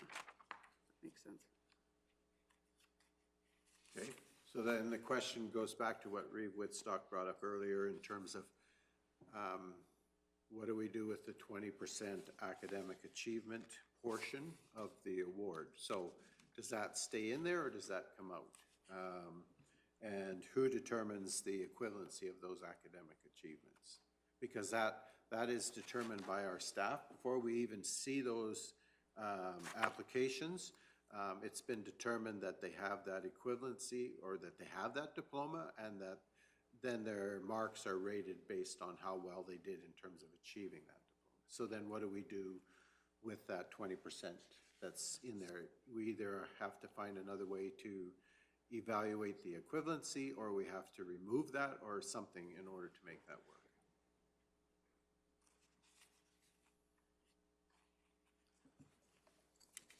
Go ahead, Councillor Cunningham. Yeah, so I would just still think that if that student has fulfilled the criteria of academic achievement with the university, that would be enough to fulfill ours. That would be my thought process around that. I do know this happens quite a bit. I have a friend that's a career counselor in Olds, and they have a lot of students that go outside Canada, like they go to, like the parent might be working down in Texas or whatever. And so this is not an uncommon thing, and so that's kind of, and I understand we have limited staff, and that is putting some time on them, but I think we're gonna find this more and more, you know, people just having alternative ways of learning. And I just really wanted to focus too on, this is definitely not a slight on the Alberta education program. This student's mom is actually an educator in the public system, and so definitely wanted to make it aware that this isn't, you know, isn't downplaying what the Alberta education system does, but just for their specific student, they really chose a classical education, which isn't apparently available in Canada, and that's why they chose to have her education outside of Canada. So perhaps if you indulge me, Ms. Vanderquill, you do the evaluation on the academic achievement, am I correct? And so can you just kind of walk us through the process in terms of how you give that 20%? Sure. So I receive their Alberta transcripts, and then I'll take their English, sciences, maths, English, science, math. Usually there's two. Am I missing? English, social. Yeah, that's the other one I'm missing. And then I'll take those scores, and then I'll put them in the spreadsheet, and then I'll get the average. And then that average is then, the 20% is then added to the final number. So whatever that average is becomes a part of that 20%. So if, say, Yeah. their average was 80, then their rating would be 16, or? Yeah, there we get the 20% of that 80%. Okay. Yeah. All right, that helps. And so you're comparing the specific core subjects, so it's math, English, social, and science. Yeah, 2 sciences, yeah. 2 sciences, okay. All right, does that help a little bit? Okay, Counselor Penner. There's numerous homeschool programs out there from all around the world that you can apply, and there are homeschool scholarships that those children can access that those students in the public system cannot access. So I would like to see this scholarship program stay as is for that reason. Okay, thank you. Counselor Christie. I guess my comment would be, if they passed like provincial diploma exams or that are provincial in the same standard, I would accept that maybe. But I certainly don't want to, there's too many levels of secondary education requirements for each individual course that you take. So you really don't know the academic skill because you're accepted in that school. You don't know what the academic requirement was for what course they're at. So to keep it, there has to be some kind of a standard measurement for me. Okay.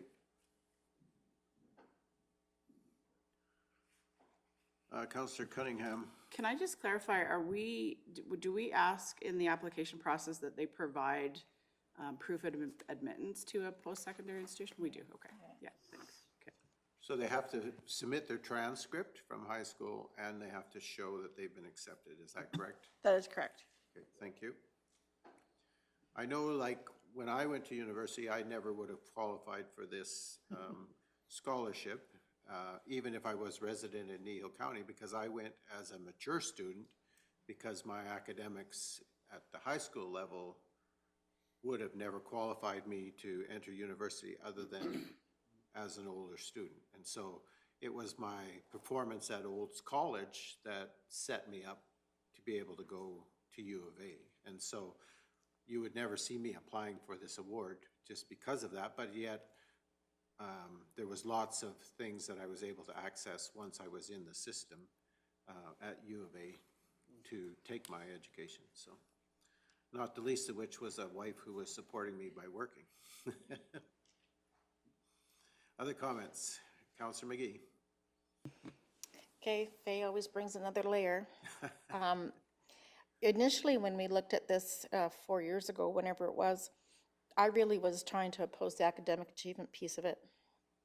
I feel that, and I'd say some of the essays of our scholarship people would support this concept.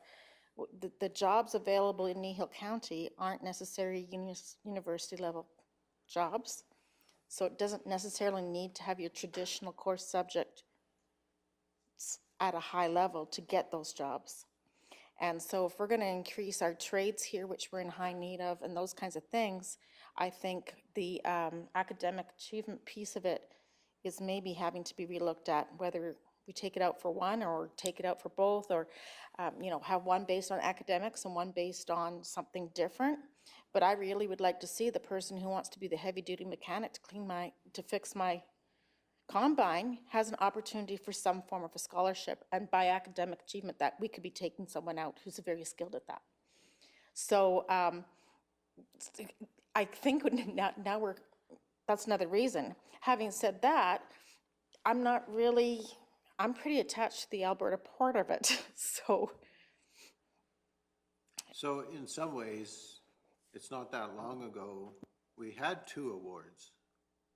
One was heavy weighted on the academic side and one was not.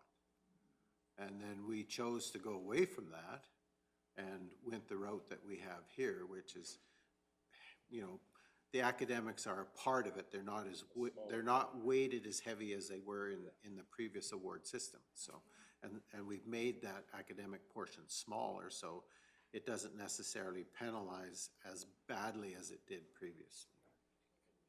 so. But if you're not, if you are someone who's, there are a lot of brilliant people, for example, the Penner's mechanic that I know personally,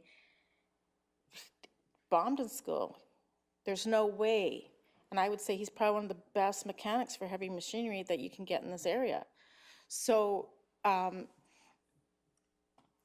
that is where, what are we trying to promote here? Are we promoting scholastics and being part of youth, or are we part of promoting, come live in Kneehill County?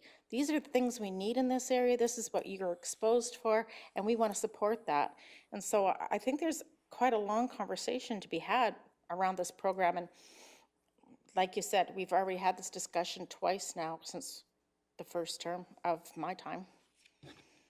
Okay, well, as you say, there might be quite a long conversation that needs to be held around this topic. Here's the forum. Now is the time. So if we need to engage in conversation about changing or looking at doing something different than what's here, then the opportunity to have that conversation is right now. So if there's suggestions for that, we are going to change from the way we are evaluating, which has been proposed, and the qualifications that would allow someone to move forward and apply for this scholarship that doesn't meet the current criteria, and we want to change those. This is our opportunity to make recommendations to go forward to a council meeting and to our administration to revamp this particular policy. And so when you think about it, 20% of this award is based on academics, 50% of it's based on your written essay. And for people who struggle with math, English, social, and sciences, they obviously are going to have a struggle with writing an essay as well, in formulating their thoughts and putting those ideas down in a way that might say to me, oh man, I want to give this person a high mark on their essay. Whereas in my more traditional education, I look at my OCD things, which are spelling, grammar, blah, blah, blah, and presentation of the ideas. So we really have this in some ways weighted quite heavily, even though we say it's not, towards people who do well in the traditional academic situation. Ability to write and formulate and speak your ideas, and how well you do within those core subjects that are in our education system. And I, like I've said, I've strongly disagreed with that since we've sat here. Academics, I believe the highly academic people already have several opportunities out there. The gap is in the people who aren't necessarily skilled that way, who are also the people who end up coming back to our community more apt to. We're not as apt to get the engineer to move back here as we are apt to get the mechanic or the electrician. And not that that's one better or the other, but we need to at least have two different ones, one for trades and one for academic if we're attached to academic as well. But I really am uncomfortable with how we really make it no opportunity for the people in the trades when we have such a high trade industry in our area. Okay. Fair comment. I'm still looking for direction on where we might want to take this. I'm hearing there's a desire to change possibly, but not necessarily any recognized path toward that change. Councillor Phobos. I wasn't aware that you used to do that this way. It opens up a whole different mind for myself and any child who would go into the trades and be able to, because really most kids that are going into trades, they're not coming from really super wealthy backgrounds to begin with, so the scholarship would be a real bonus for them to be able to get into post-secondary school. My son's not super academic, but his brain is brilliant in other things, and he shouldn't be penalized because he's not school smart. Because I've often said to my children, don't let school get in the way of your education. And that's one of the reasons, in response to your comment, that's one of the reasons why we did reduce the amount of academic emphasis that was that 20%. That's why we did that. But it still maybe hasn't totally addressed the issue that's being raised. So, Councillor Penner? I just wanted to reiterate that too, that it was way high and we did bring it way down. for the opportunity. So I'm just going to throw it out there. Okay, we're not really dealing with the concern, this part of it, we're dealing with the criteria, but we can go back to that. You still have to put something on academic. So if we're trying to do that, at least, there has to be at least, well, a 10%, no problem. So then do you lower your written essay to 40? And then put 50 on letters of reference in their community and school involvement? I've just thrown it out there. What's everybody's thoughts? Reeve Whitstock. I hate to keep bringing up what used to be, but at one point in time, we did have one scholarship that was highly rated academic. That was basically very easy to figure out because that was done before we even got to see the papers. And the other one did not have hardly any weight on the academic side of things. Deputy Reeve King is correct. When you write an essay, I don't write essays that I can be proud of. So that takes quite a bit of skill and determination and probably help by some people, but regardless of, if we want to have two scholarships again where academics isn't really a consideration, then, we can do that. It's our policy, and so far we've gone through a number of policies, and we're by all means able to change the policy as we see fit. I'm liking the way this policy has been written over the years. Well, the last 4 or 5 anyway. But that doesn't mean that it's not time to change it, so I'm open to suggestion. Councillor Cunningham. So thank you, Councillor McGee, for bringing that up because you're preaching to the choir to me. Obviously, I'm a huge advocate for people in the trades. If anybody's looking, I can find you a job today, but anyhow. And I think, like you were saying about academic success doesn't always equate to life success. So I know when I was spending a lot of time looking at all these other municipalities, there is some scholarship programs that want you to be enrolled in a trades program or in an agriculture program. So kind of what you're saying, I'm wondering if we change the second one, if we took that academic portion out and maybe if it was more geared to a trades or agriculture program with having to show that you are accepted into one of those programs. Councillor Penner. I think that opportunity is out there with our ag societies and those kind of organizations because they specifically say going into something ag-related. Okay.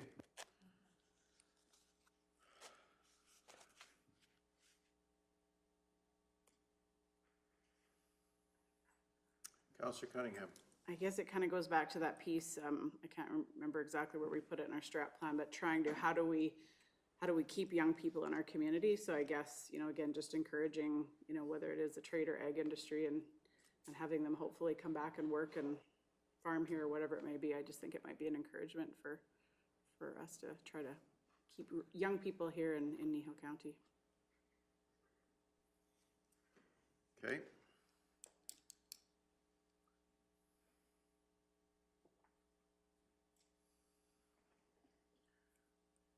Right in our policy, it does say that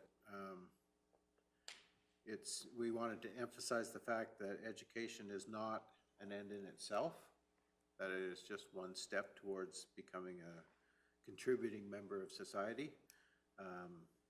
So really the criteria are what we as council decide those criteria are appropriate, and are they appropriate for the area in which we are residing.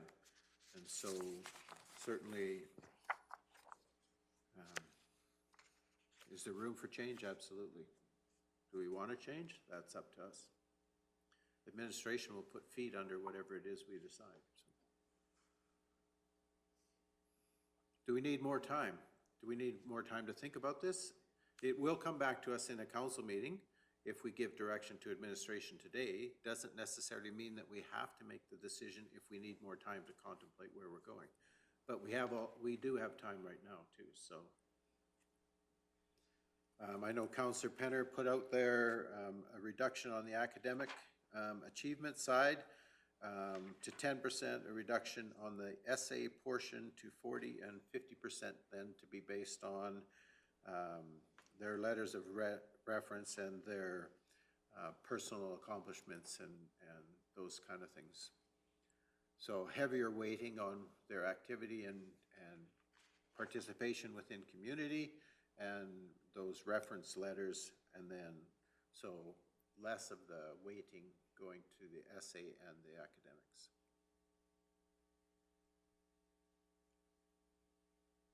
Councillor Fogarty. Just a thought.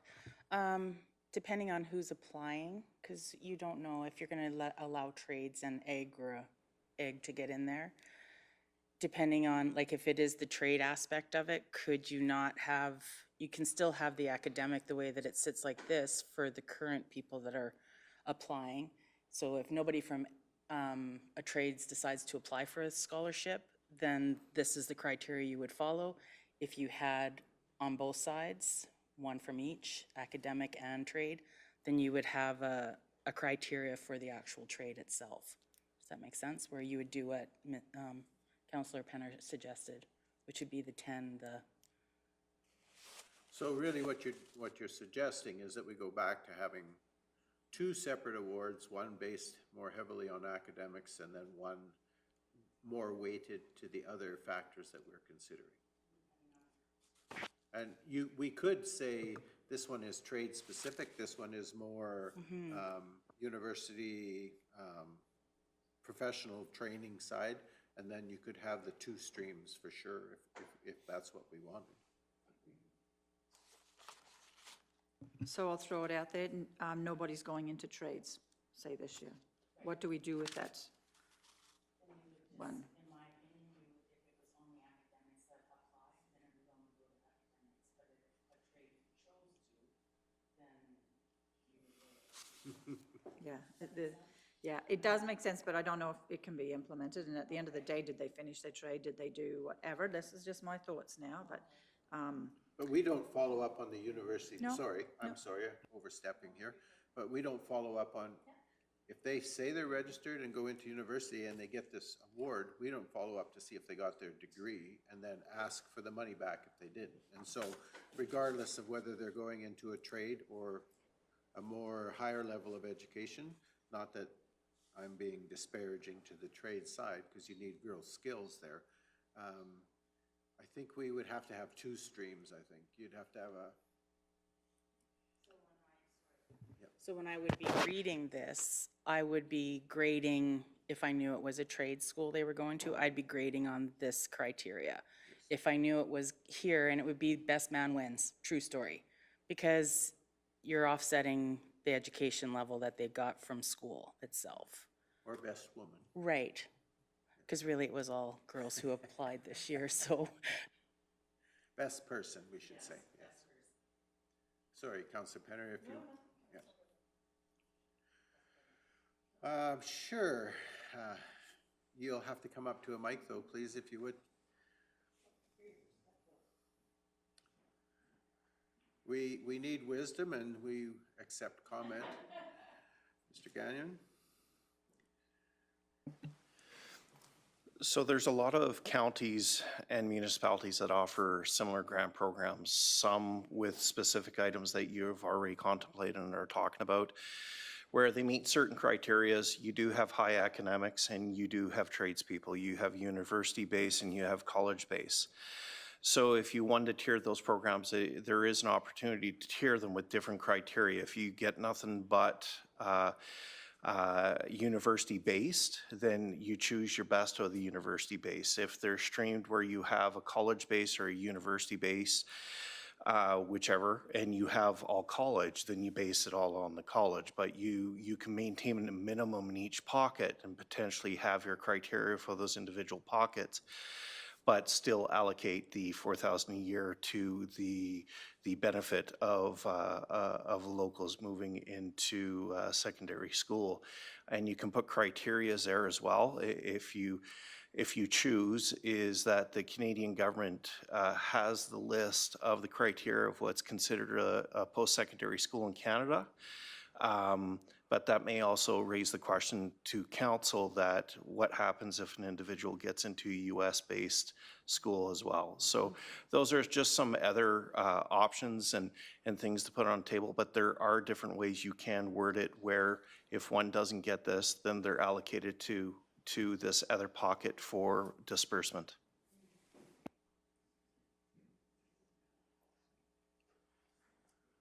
It's always the trick is to determine where the money's going and where it needs to be. Councillor Penner? So listening to my fellow councillors here, we'd like to see two, one more to the trade side and one more to the, not necessarily strong academic, but going into the academic field, the college, university for not just, yeah. Is that what I'm hearing?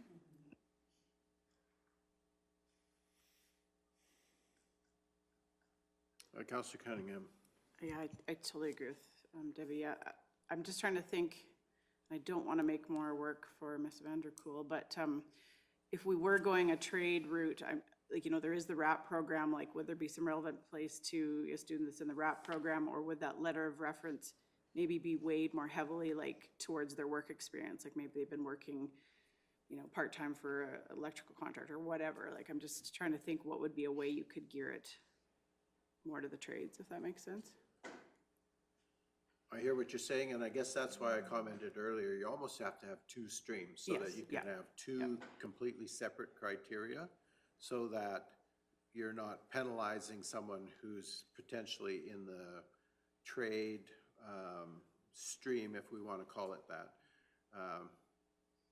as compared to someone in the more academic stream. And so that's basically how we used to have it, is we had one award that was really heavily academics focused and then one that was not. And so you could be a student that wasn't, you could be a person going into secondary education of some type who wasn't necessarily that academic, but you could still qualify for that award and still get help to move forward in your education.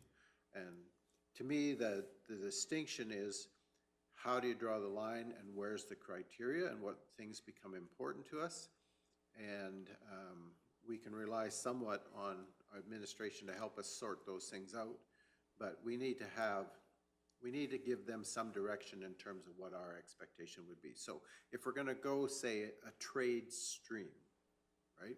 So the academic achievement portion of that would be very, very small. I think that our weighting would need to be more on the things that you have talked about, Councillor Cunningham, and you, Councillor McGee, in terms of what they've done in terms of maybe a RAP program. I think of the Acme School, for instance, in the program where they are mentoring students in businesses who might decide they want to become a welder, but they have that experience that they've incurred during their high school education, where they not only have been taking the academics, but they've also been involved in that early career steps, right? And some of them come out and they already have almost have their apprenticeship program completed. And so, you know, we need to be able to weight that stream more heavily that way. And the other stream would then automatically become much more academics, whether that's 50% or whatever that number happens to be. It would have to be more weighted on that side of things. Reeve Woodstock. No, lots of good discussion, lots of good ideas. But I'm trying to think, the reason that we've got that $2,000 program is specifically to give kids the opportunity to go to school, pay their tuition, buy their books, live away from home. And when I look at, it's been a long time since I've had anything to do with the apprenticeship program. But the apprenticeship program back in the late 70s is that you went to school for 2 months, and then you worked for the other 10 months. So yeah, there is cost of the books. The tuition at that point in time, I think, was negligible, if not zero. Plus manpower was paying. I don't know if they still do that anymore, but the way I see it, the $2,000, if you're in an apprenticeship program, I mean, it's great. But the one that really needs it is the one that doesn't have the ability to work. It's a full-time program, and I don't know what Olds College is like, through a college program for trades. Maybe that's the same way there. I'm not familiar with it, but I just look back at the $2,000 and what's it for? And in my view, if you are going away to a full-time school, which is what, 6 months, 7 months? I don't know what it, but those are the ones that could really use the money. But other than that, I agree with most of the conversation here, and throwing another screw into it. Counselor Cunningham. I appreciate your comments, yeah, Reeve Woodstock. So my son actually just finished, he is now a licensed sportsman, and I don't want to ever take away, he's going to kill me for saying this publicly, but I don't want to take away the fact that tradespeople can be high academic achievers. For him, he was an honor student, so he would have been fine with that. So I don't want to ever, displace that. But yeah, the price has gone up for sure, like the books, the tuition, and yeah, there is that 2-month component. Like for him, he spent some time in Red Deer, and then my other son spent some time in Red Deer as well. So it's spread out, I guess. You are having to live away, but not in that consecutive 6 months. But the price is substantially got higher, yeah. As for all education. Right, yeah. Okay. Well, Counselor strangely, McGee. oh, I'm sorry, I thought you said you- my name. Oh my gosh. I just did. Anyhow, I was just thinking about We're all friends here. how, we were commenting on how the egg business has really suffered, as well as most industry, because truckers have such a high expense to simply be a trucker even. So again, yes, very highly academic people still choose to be truckers, but I think the costs might justify it, and maybe we don't have it as high, I don't know, but there definitely is a huge lot more of an expense for someone who's going into engineering, for example. Yeah.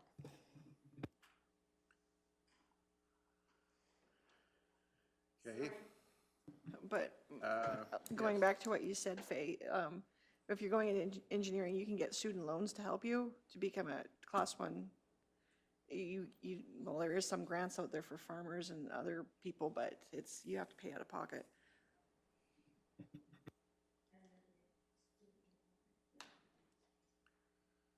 Okay, other comments?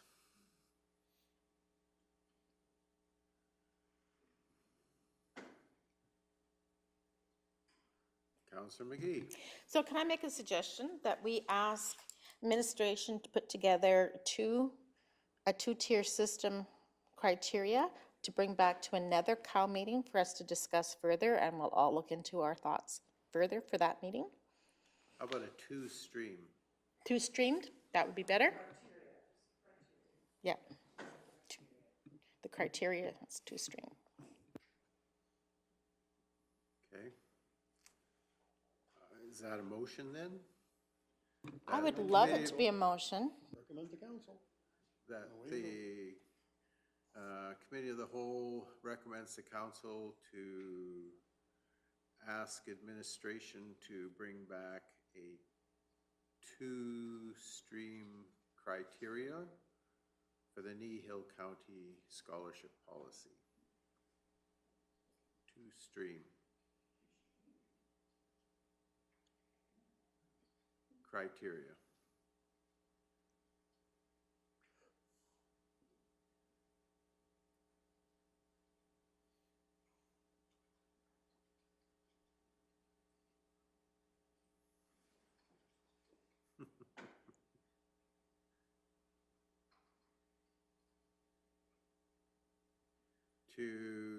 Okay, so you got direct administration?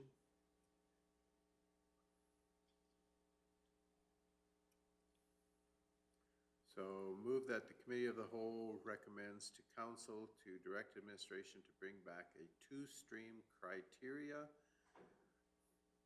scholarship policy to a future committee of the whole you wanted, or council. Well, I'm not sure. I feel as though some of us still feel like we want to research our thoughts. I'm willing to do whichever. I was just worried that we needed more discussion. We maybe have more room in a committee of the whole than we do, and we feel less pressure to make a decision, I think, in a committee of the whole, whereas in council, we seem to feel like this is in front of us, we have to decide, whereas in committee of the whole, we can kick it around and. Okay. So is that acceptable to everybody? So we are making a step forward. We're saying we're not sure we want to continue with what we have. We're looking for some direction on where we might go in terms of what those criteria might look like for if we had two streams of application, but we want to talk about it more. I guess, do we want to wait on this motion or make a second motion to the question that Councillor Cunningham actually started this conversation with? Well, we are certainly, this doesn't preclude us continuing the discussion around the Alberta High School diploma portion, and that would then become probably more specific to the academic stream that we're talking, and how you evaluate the equivalency of those academic streams.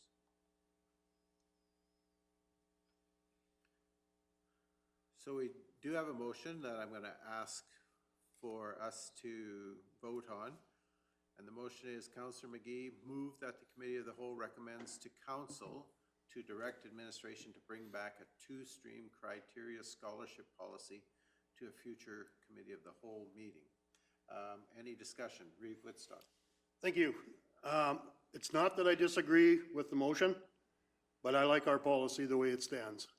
So just to let you know, I am not voting against the idea of bringing it back. I am voting because I like the policy the way it sits, so I will be opposed to it, just to let you know. Okay, no, that's fair. Councillor Christie. I somewhat agree with Jerry. I mean, we kicked it around 2 years ago and did the same sort of thing, and that's why we offset the weight of the academic part of it. So I think it addresses it at both levels, I think. Okay. All right, fair comment. I think we,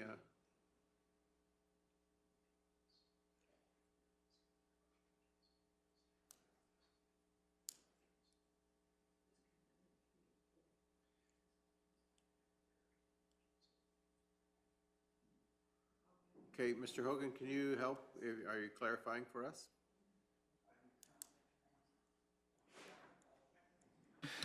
Through you, Mr. Chair, was just conferring with with Carolyn.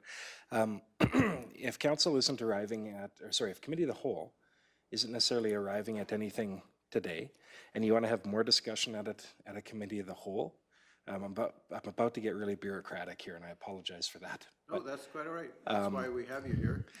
I'm suggesting that it might be just as fruitful to just table this to a future committee of the whole meeting, where a two-stream policy can be considered. Because technically what happens if you make this recommendation to council, we're going to go prepare an RFD to council that you bring this back to a committee of the whole, right? If as committee of the whole you, right. So I'm getting bureaucratic to avoid some future bureaucracy, hopefully. Right? No, and that's totally good. I mean, that's why we need this direction. And That's so, more than a friendly correction. I really, really appreciate it. So yeah, in this way, if you're just tabling it, because what we run into is a committee of the whole, you can't really direct staff and you can't really make council decisions because you're in a committee meeting. There's nothing wrong with committee of the whole tabling one of its discussions to a future meeting of itself.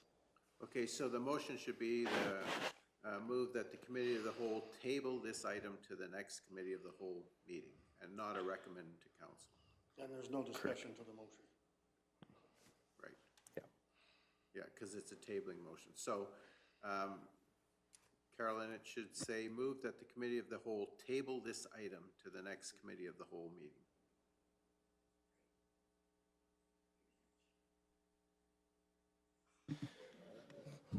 And administratively, we know that council was looking at possibly a two-stream approach. At that next discussion meeting, we can bring back something around there. So we know to do that, You have enough direction from our conversation to come back. to and set up provide the us with- next conversation, yeah. Okay, so this is a tabling motion. There is no discussion. I'm gonna call the question. All those in favor? That's carried unanimous. Thank you. However, that doesn't necessarily finalize this conversation around, or do we want to leave that other portion till the next meeting? Okay, all right, we're good. We tabled the whole thing, good. All right. We're good to continue. The next item of business is closed session, 8.1, advice from officials, section 24 under FOIP. So we would need, Move to go in closed session. okay, so Reeve Whitstock has moved that council convene in closed session pursuant to section 24 of FOIP. All those in favor? That's carried unanimously. Thank you. So.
There we go, 3:18.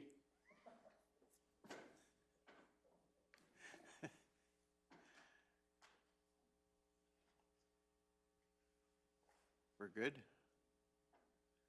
So we had a motion to come back to the open meeting at 3:17. We recessed briefly to allow the public to return. At 3:18, our meeting resumed. There are no motions coming out of the closed session. And the next motion is adjournment, and we are going to adjourn at 3:18. Thank you. Great. What a pile of stuff to go through.